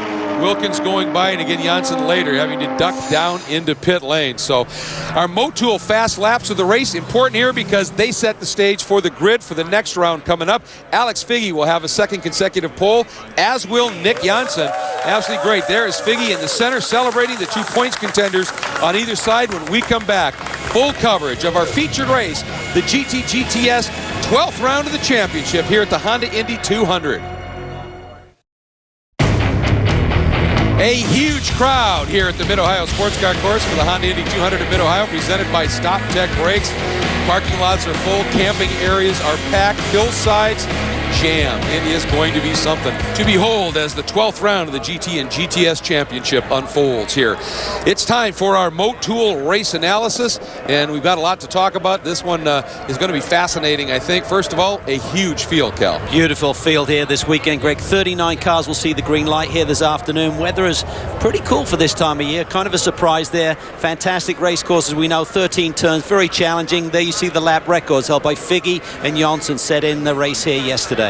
And they were flying, so this is going to be really fun to watch. There is a look at the front of the grid. Alex Figge, his second consecutive pole, going for another win. Again, all Volvos in the front row of GT, all Kias in the front row of GTS. And you can see, looking at some of our key players here in the championship, and that's really the story for our Pirelli storylines. The driver championships in GTS, Lawson Aschenbach, this guy sitting in third and closing.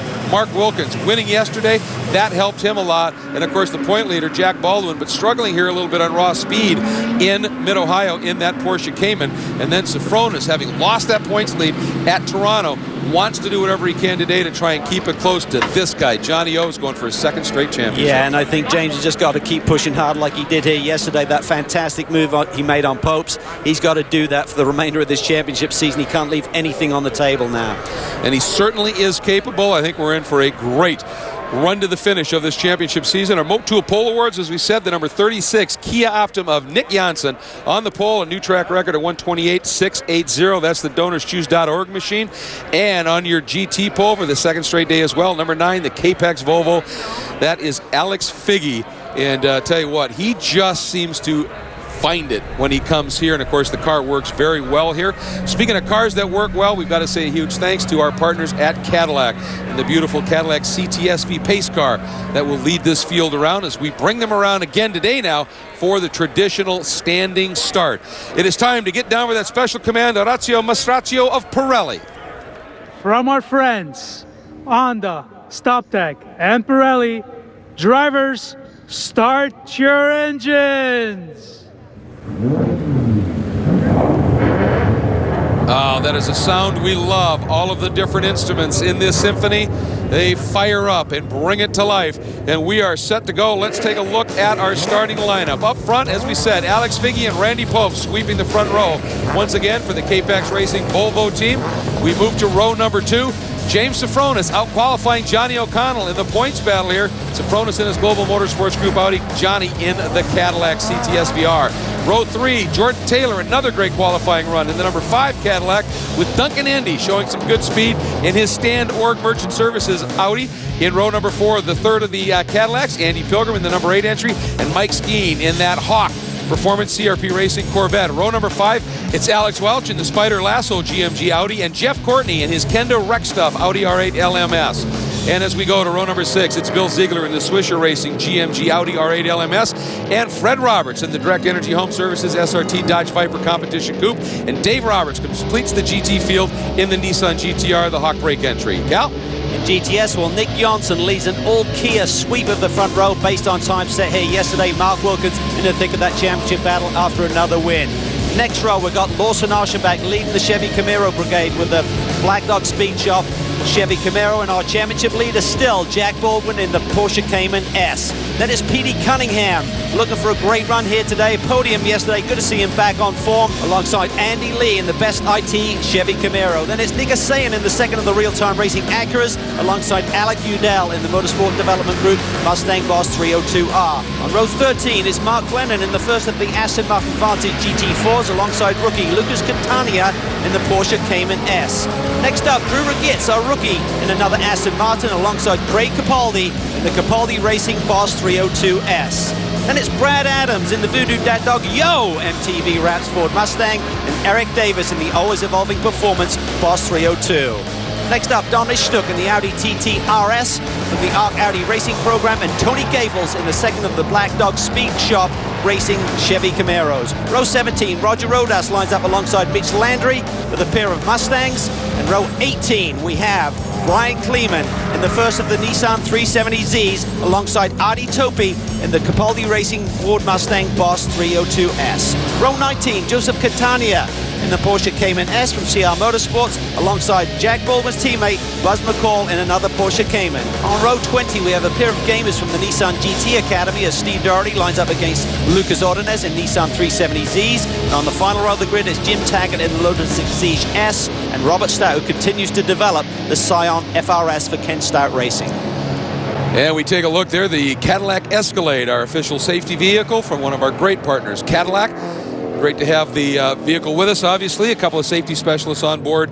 Bob Thompson and Dick Lubatina are the response people right there. Great to have them here, but we hope when the race starts, they just get to kick back and have a great view from probably the most comfortable seats in the house inside that Cadillac Escalade. So we are about ready to go. The grid is established. It is set. We are ready to go racing. And again, Alex Figge looking to do the double if he at all possibly can and keep this resurgent for his season on track as we get ready to go racing. We'll be right back for the standing start in Mid-Ohio.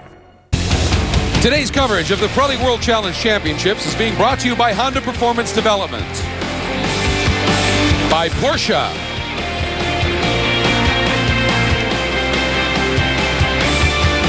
and by the Fiat 500 Abarth.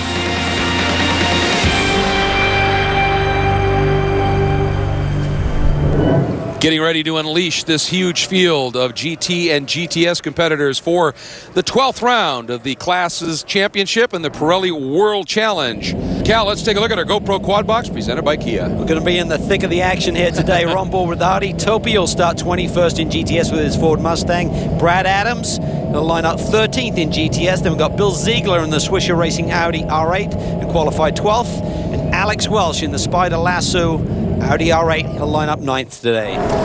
There's a look at the field. Man, this is going to be fantastic. Watch for that green flag to fly at the back. You see the official? There goes the Kathy Malik has the board ready. She needs to see that green flag. There it is. The 5-second board will show. When the lights go out, we go racing for round 12. There it is.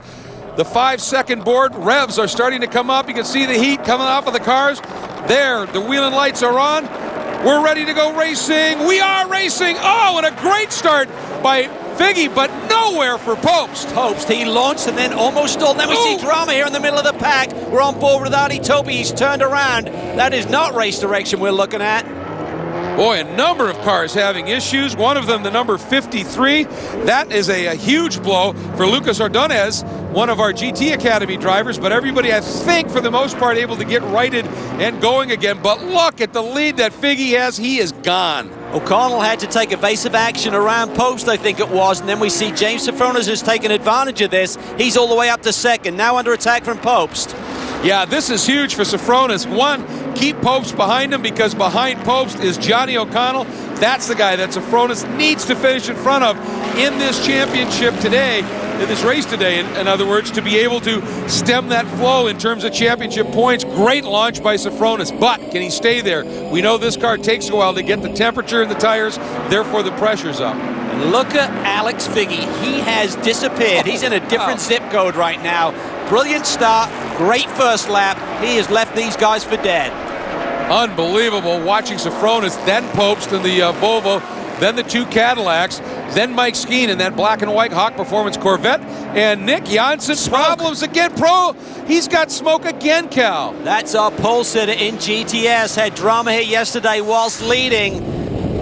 Oh, look at that plume of smoke down at the bottom of the S's. They've been having some CV joint issues with that car, maybe as a repeat of that, but just unbelievable, the bad luck that Nick Janssen has had this year. We were on board with Lawson Aschenbach, and that was the move for the lead. And just in the background, I saw Jack Baldwin clearly getting a great launch up into second now with Janssen's issues. That's important for him. Meanwhile, back to this great grouping here, and Mike Skeen starting to reel in one of the Cadillacs. Those Volvos are looking awfully tough, though. They now run 1-2. Popst is up to second. On board with Skeen, diving down the inside on Andy Pilgrim, who's one of the latest of the breakers here in the field. That is a great move by Mike Skeen there, taking that position from Andy Pilgrim. Boy, is he putting those Hawk brakes to good use, just dynamiting him down in there. Jordan Taylor looking to the inside. very close as well. Let's go back and take another look at that standing start. This is the Optima Battery's best standing start. Look at Stout. With everybody having their issues, he went to the inside there in the wall and just launched in that black and red Scion FRS, and he ends up with our Optima Battery's best standing start award. Well, he's got all the talent in the world, Greg, but they just continue to try and develop that Scion FRS and get it up to speed. Yeah, very much a development program on that car, and they're doing some amazing things to it, but stuff that nobody else is doing. That steepens up that learning curve. Meanwhile, back up to the battle for second, Sofronis, O'Connell, then that black and white Corvette of Skeen, then Andy Pilgrim, then Duncan Indy, as we are on board with our leader, and at this point, a runaway leader, Cal. Yes, he's just taken off right here, and this is like a golfer who has repeated success at a particular venue. Mid-Ohio suits Alex's eye. He just loves this place. He repeatedly has great performances here. This is the battle in GTS. Losh and Aschenbach leading. Look at Nick Kasayan having one of his best runs of the season. A fighting six right now, actually showing the nose to Andy Lee. These real-time Acuras are very, very strong here at Mid-Ohio. They're always strong have been. here, Greg, and there's been some adjustments here to some of the other cars since the last round at Toronto. These Chevy Camaros have got a smaller restrictor. The Kias have lost some boost. They actually lost more boost overnight after the win for Wilkins here yesterday. And even the Cayman has got a little bit of weight on that. Maybe that's why we're seeing Jack qualify where he did here this weekend. End result is the Acura should be a bit more competitive now. Absolutely. There is Sofronis as he continues to lead away, and that battle for second with O'Connell right behind him. And this is the GT Championship right here, Greg. These guys are very tight in points. They are the two main protagonists. This is really on display here. Leading, though, overall and in GT, it is Alex Figge, and in GTS, Lawson Aschenbach. We'll be right back. Our pole sitter, Alex Figge, continues to lead here at the Honda Indy 200 in Mid-Ohio, presented by StopTech Brakes. His teammate in the second Volvo right there runs second. That is Randy Popes. And then here is the scrap now between James Sofronis and Johnny O'Connell at Mid-Ohio. We talked about it going to break. This is key for the championship here. And Mike Skeen, he's looking to be a spoiler. He certainly is, but look at Sofronis. The braking ability of the Audi R8 is superb. He can really take it in deep on the brakes. Johnny comes back at him a little bit on the run up to 5. So this is going to be a fascinating battle to watch the strengths of the various cars here in the pack. There's a real symmetry to it here. You got Audi, Caddy, then the Corvette, then another Caddy, then another Audi. The problem for these guys is up front, you've got two Volvos that just seem to be absolutely hooked up here this weekend. But I think you're going to get it over the course of a championship season, Greg. Some of these cars will be better suited to particular venues. You just can't get away from that. You'd like to have the car's performance balanced where they race hard against each other every weekend, but certain tracks will suit others. Certainly for the Kia, it's been very strong here with the long back straightaway. But right now we can see here a great battle going on as Wilkins is starting to put the pressure on Aschenbach. Boy, and this is the championship inverted, isn't it, in GTS? Aschenbach third, Wilkins second, and Baldwin first in the championship, and they run exactly the opposite right now on the track. So that's going to be interesting to see just how that unfolds in the championship as we hop on board with that number 11 Black Dog Speed Shop Camaro. And what a job this team has done. Their first season in GTS, their first season running Camaros. Yeah, Mark Weider is engineering this car for Lawson. He's a good buddy of mine. We ran against each other back in the Indy Lights days, back in the late 80s, but he's got a lot of experience. Great guy, and he and Lawson are really starting to gel well. Oh boy, look at that. Johnny O'Connell starting to look racy, starting to show the nose to James Sofronis. James obviously watching the mirrors, but you know, a key component of a driver's success on the track is the communication during the race with his crew in pit lane. And Pirelli World Challenge is delighted this year to welcome a new partner in terms of radio communication for the series that are also working in close partnership with the teams. It's Speedcom, and we checked in with Jack Iveston. Communications is a vital part of every team. If the car can't communicate with the crew, or if the crew needs the car to come in, they got to let that driver know. And it's our job, it's our responsibility to make sure they can communicate. They're full course yellow. When we go into a city and actually race in that, you got cell phones, you got towers, you got everybody sending out signals. So whenever we go into an event, we have to coordinate to make sure that everybody's frequencies are not crossing over one another. That's the biggest challenge that we face. Leaders are going green, green, green. Our first race out, we had teams come up to us and they were shocked, you know, to actually see a radio support company out here. It's really surprising and humbling that you know, these guys are grateful for us to be here. Whenever World Challenge approached us about coming on as a partner with them, we couldn't turn it down. We were excited about it. We love the cars out here. The field's awesome. We're loving every minute of it. Well, they've got a great product, but more importantly, they service it tremendously. They've been a superb addition to our paddock as we hop on board now with Mike Skeen in that Hawk Performance Corvette. And look at this, a little bit of lap traffic. Safronis moving over. O'Connell was thinking I can get through, and Safronis covered it. And now Skeen going to try the outside, Kel. That's tough to do in turn one. It is. I don't think Johnny's going to give that to him. That was really tight quarters there. Looked like there's a bit of paint that traded, possibly coming through the carousel corners there. Look at there, there's some damage to the front end of Johnny O's car. Skeen trying to put the pressure on. He's trying to get to the inside of him there, coming off the keyhole. Skeen looking to make the move on O'Connell. Connell tries to respond. Boy, and that's one of those Autotopia cars that he's trying to get by. And Duncan Indy showing smoke from the left rear corner. That looks like it may be bodywork down on that tire, but this is fraught racing. And again, O'Connell showing the nose to Safronis. And Safronis fortunately had that car right now, the Versacrane entry, the GTS machine of Mitch Landry, to use a little bit as a pick. Again, O'Connell trying to get underneath him and just rattle him down into the bottom of the S's and entering madness. Well, I think O'Connell's car has been working a little bit better through this section of the racetrack. Safronis has the track position now. He's doing a great job of remaining calm, hitting his marks. He knows it's going to be tough unless he makes a mistake through this section for Johnny O to make that move. And James is very strong under braking, so that's where he has the advantage. But right now, O'Connell looks hooked up. We'll have to look at that damage, though. Yeah, I wonder if that happened when they went down that front straight. They got awfully close together. Right in this corner they're coming up to now. There's a little bit of a stack up with that Porsche.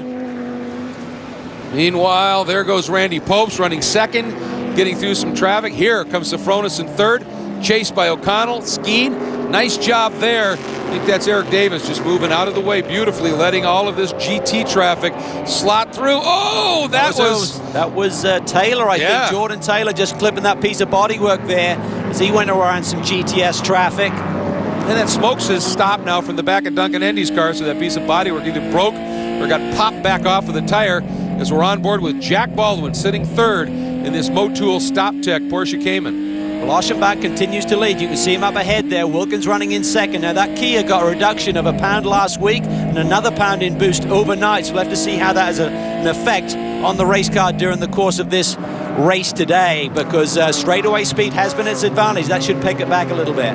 Boy, and you see all of that junk on Baldwin's windshield. That's something that's come off of another car. It may have been when he was behind Nick Janssen, perhaps, and it may be left over from that. Hopefully that's the case and not off of one of the cars that's currently in front of him. Petey Cunningham right there in fourth.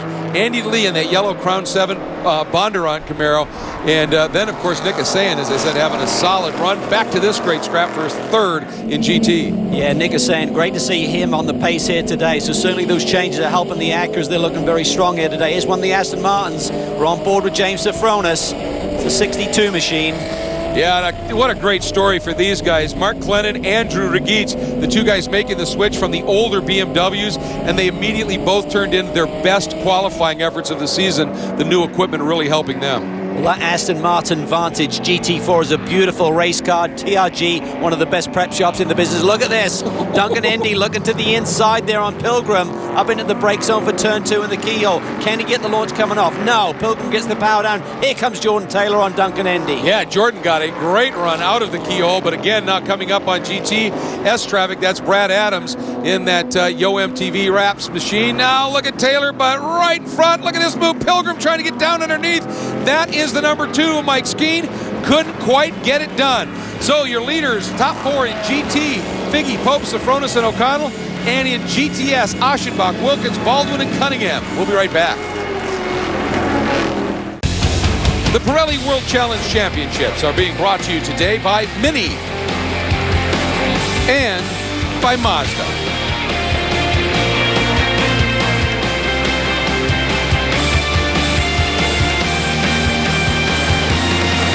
It's the Honda Indy 200 at Mid-Ohio, presented by StopTech Brakes, today featuring the Pirelli World Challenge GT and GTS Round 12 of the championship. And Jordan Taylor has pulled off.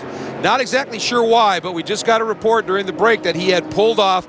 He's in one of those access roads. But the bigger story, Johnny O is out. Wow. And Calvin, they are looking at the front end of that car. You wonder if that damage, something didn't get pierced. Yeah, well, he ran into the back of Jimmy Sofronis there when they came up on some traffic coming through the carousel. But the damage had been there for several laps. We didn't see any smoke or any water pouring out of it, but something's amiss, and that is huge in the points, as we know. Sofronis close to him now. There may be a change at the top tonight.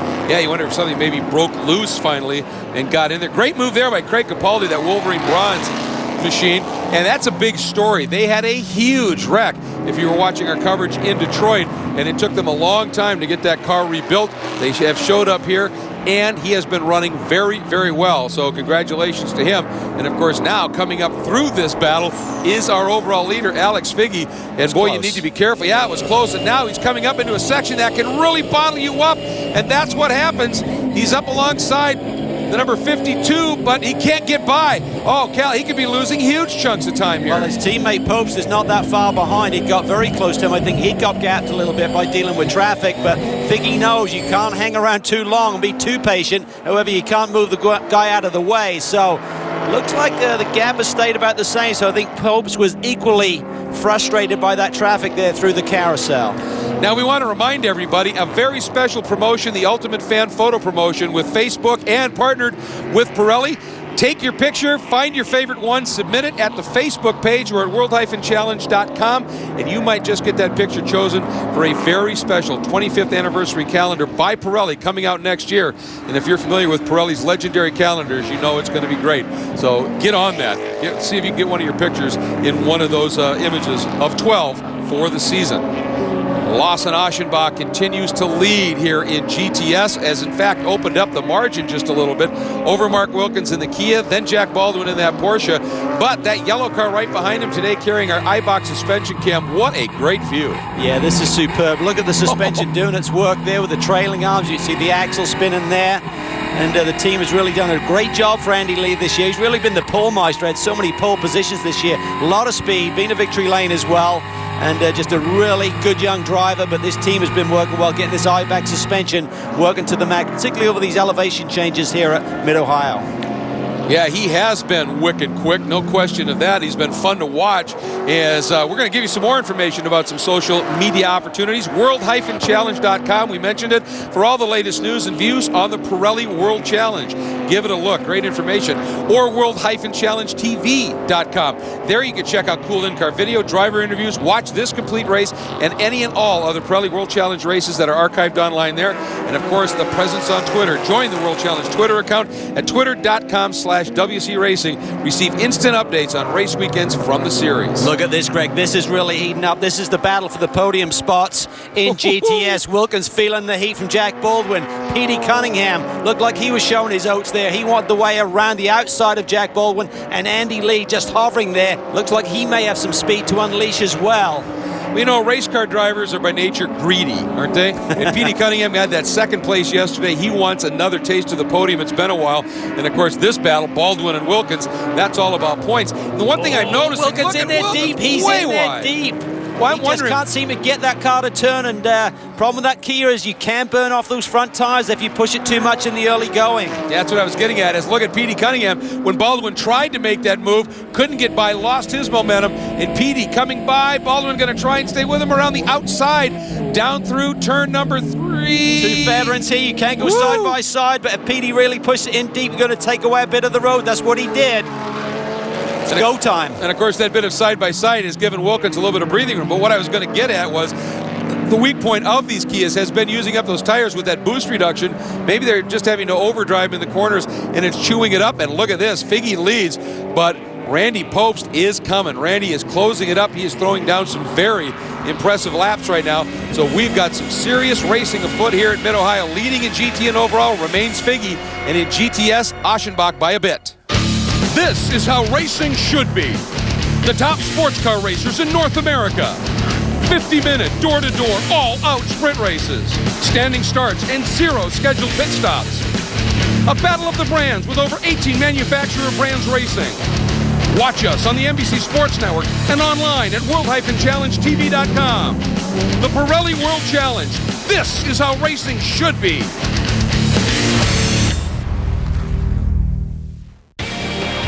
The game is afoot here in GT at the Honda Indy 200 at Mid-Ohio, presented by StopTech Brakes.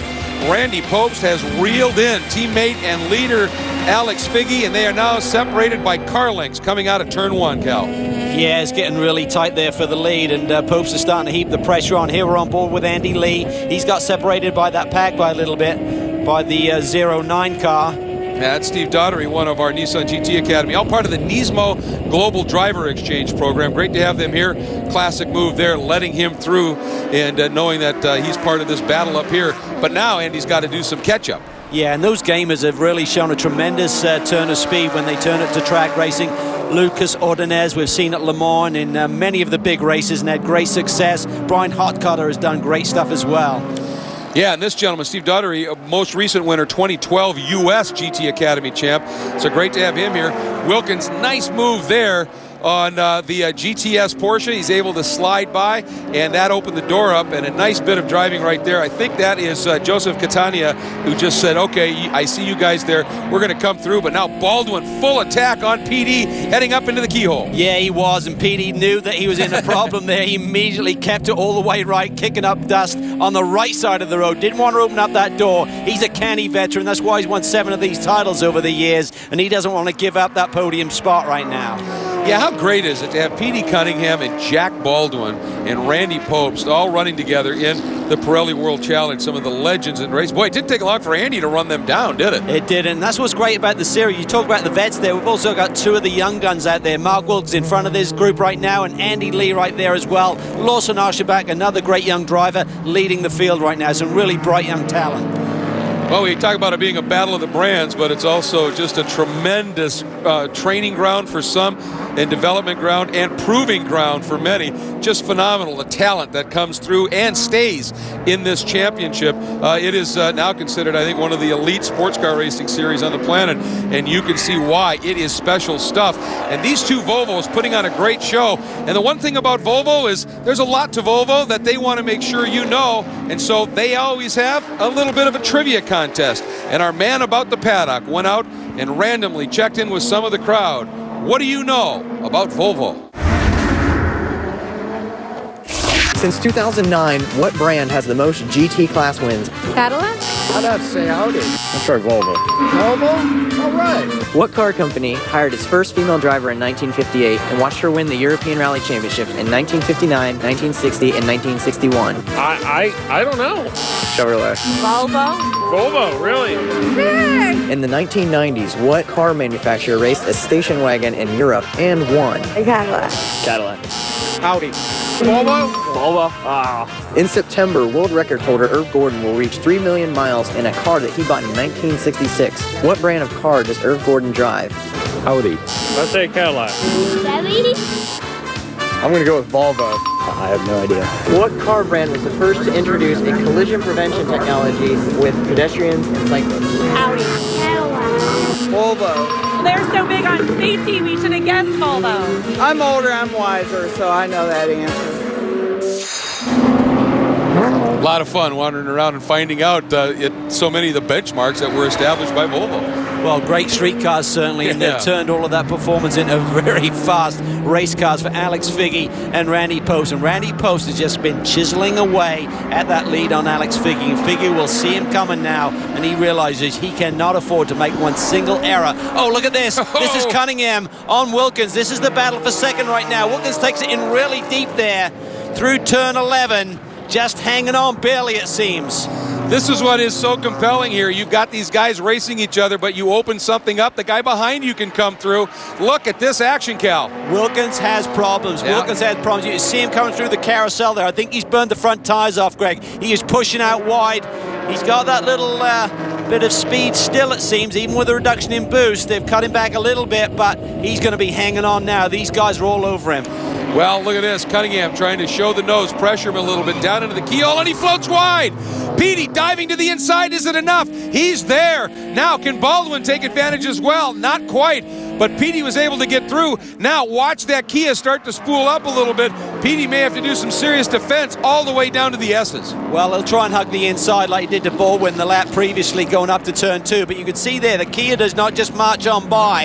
Yesterday, they had about 6-7 miles an hour on the field. Today, maybe a couple. So that boost reduction seems to have done something. And I think what it's done is forced Mark Wilkins to really drive this car a lot harder during the first half of this race. And he just doesn't have the front grip. You can see him there. He's having to wait on the car. Otherwise, it's just sliding wide on him. Petey's driving away. Yeah, and every time he has that little bit of a moment, Baldwin has to check up a little bit behind him, and that's almost allowed Lee to get alongside Jack. And here comes Jack. See it again right there, turn 9. He's just pushing out wide. He doesn't have the front grip that he had at the very beginning of this race.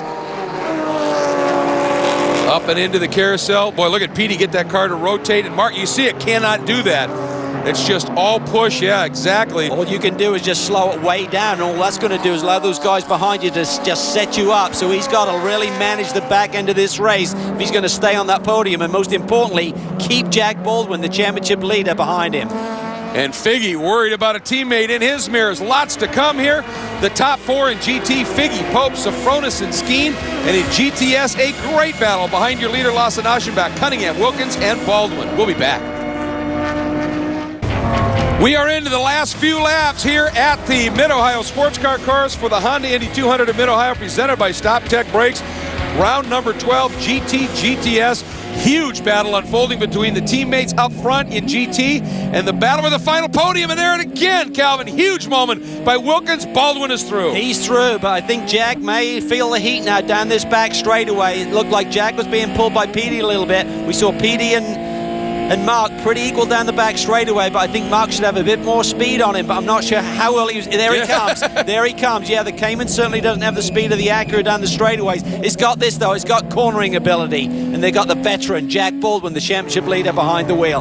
Andy Lee now. Can he take another position away from Mark Wilkins here in the final laps? Yeah, Baldwin cornering and braking, and he got in there beautifully. And you can see Petey just disappearing up the hill. And you're right, Andy Lee right now is hunting.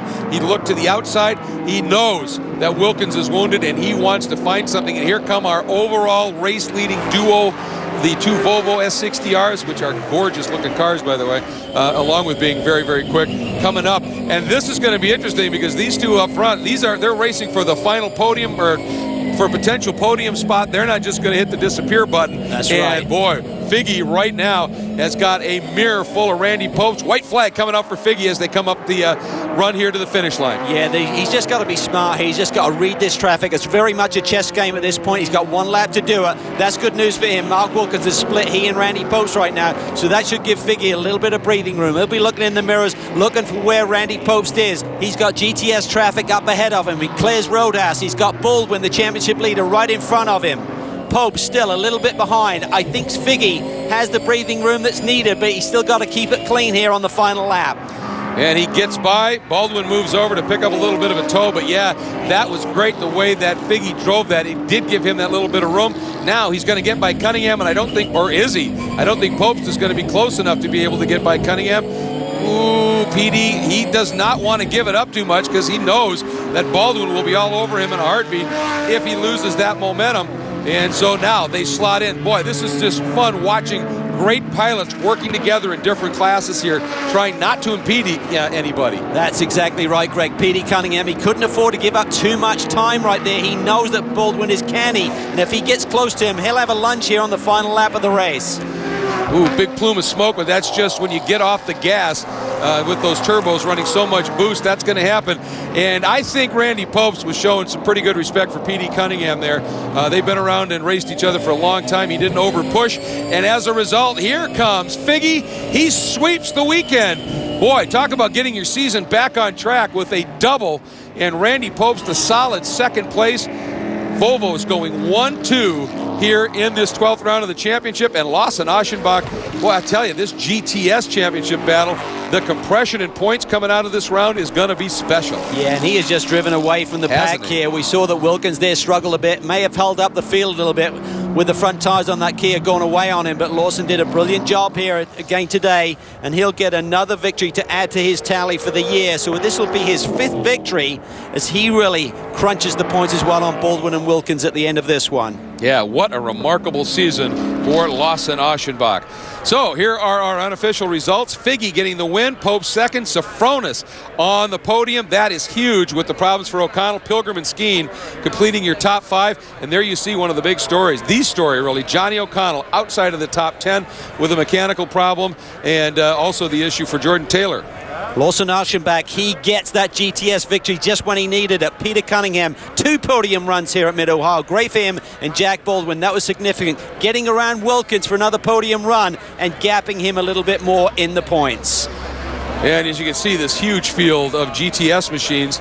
Great to see this number, and of course problems there for Nick Janssen, Robert Stout, and Lucas Ordonez. That's unfortunate, but great to have those Nismo Global Driver Exchange guys racing with us in trackside. Look at the Volvo crew celebrating. Let's get down to Jeff Lepper, who has got your winner. Alex Figge, now 2-time winner back-to-back. Excellent car, excellent team, just a terrific weekend. I had a major problem on the back section with the GTS car, literally backed up into my grill. Thought I blew it, looked back, blue and yellow number 6. Never been happier to see Randy Post in my life. So great race, great weekend. Thank you so much to K-Pax and Volvo. Let's take a look at our GT Drivers Points presented by Volvo. 12 of 14 rounds complete. O'Connell, Safronis, it doesn't get much closer than that. Pilgrim, Popst, and Figge. That is huge. And as we look at the GT manufacturer points, Cadillac almost a lock now with 90 points on the board. Very tight between Audi Sport Customer Racing and Volvo. Just 1 point separating them right now. And our Kia turning point of the race this moment as Johnny O'Connell steps out of a wounded machine. Unbelievable. Just the ebb and flow of a championship season. Seen Johnny now, I think, has 3 DNS, but he's still right in the thick of it. Speaking of in the thick of it, Lawson Aschenbach closing up in the championship, and he's in victory circle with Jeff Lepper. Man, you pulled through for a win today. Yeah, a little bit unexpected after what happened yesterday. I don't know what happened to Nick there on the start, but he all of a sudden started smoking, and I was able to get by him, and kind of the rest was history. Mark gave me a great battle at the beginning, but I knew once we got to traffic, I think I had a good shot of taking it. So, got to say hats off to everybody at Black Dog Speed Shop. I mean, the Team Chevy Camaro has been awesome all weekend, and you know, this Camaro is awesome. I mean, Chevrolet's done such a great job with this car, not only just making it a good street car, but a good race car, and we've proven that this year with a lot of wins. And hopefully a manufacturer's championship. We might have sewn it up, I'm not sure yet, but thanks to all our sponsors and everybody that helps us. I mean, this feels good today. We were probably a 3rd place car, but getting a win is huge. So thank you. It was a huge win. Let's take a look at our GTS driver points presented by Volvo. Baldwin leading Wilkins, and of course Lawson Aschenbach joining that pack firmly now. Then Lee and Cunningham back a little bit. Then we look at the GTS manufacturer points presented by Kia. Chevy on top, healthy lead, almost a lock on the championship. Kia in second, Acura, Ford round out the top 4. Let's take a look at our Cadillac CTSV move of the race. This great pass by P.D. Cunningham. Yeah, I mean, Wilkins was just struggling for grip here in the late going and was defenseless there to P.D. Cunningham. Another podium run for P.D. today. Our Sunoco hard charger, Steve Doherty, started 36th up to 30th as part of that Nismo Global Driver Exchange. One of our gamers having a great run, and welcome to the championship. And our Motul Fast Lap of the Race Awards in the GT category. No surprise, Alex Figge in that number 9 K-Pax Volvo, and P.D. Cunningham. What a weekend for him. 2 podiums in his real-time Acura. Time for our Kia Rewind, and just take a look at some of the highlights, or maybe lowlights, for some of the action that unfolded here. A little bit of a break now, Calvin. Then off to a legendary road course, another challenging one, Sonoma. Yeah, I mean, but the championship, Greg, that's what the story is right now. It is really tight on both fronts. And we only have 2 rounds of the championship remaining. One at Sonoma, one on the streets in Houston. Everything to play for. And of course the question is, which car, which package, which driver will excel at those 2 tracks coming up? The next coverage coming up September 8th, 3:30 p.m. Eastern Time. Thanks so much for joining us here at Mid-Ohio, and also from Toronto for Calvin Fish and Jeff Lepper. I'm Greg Creamer. Take care.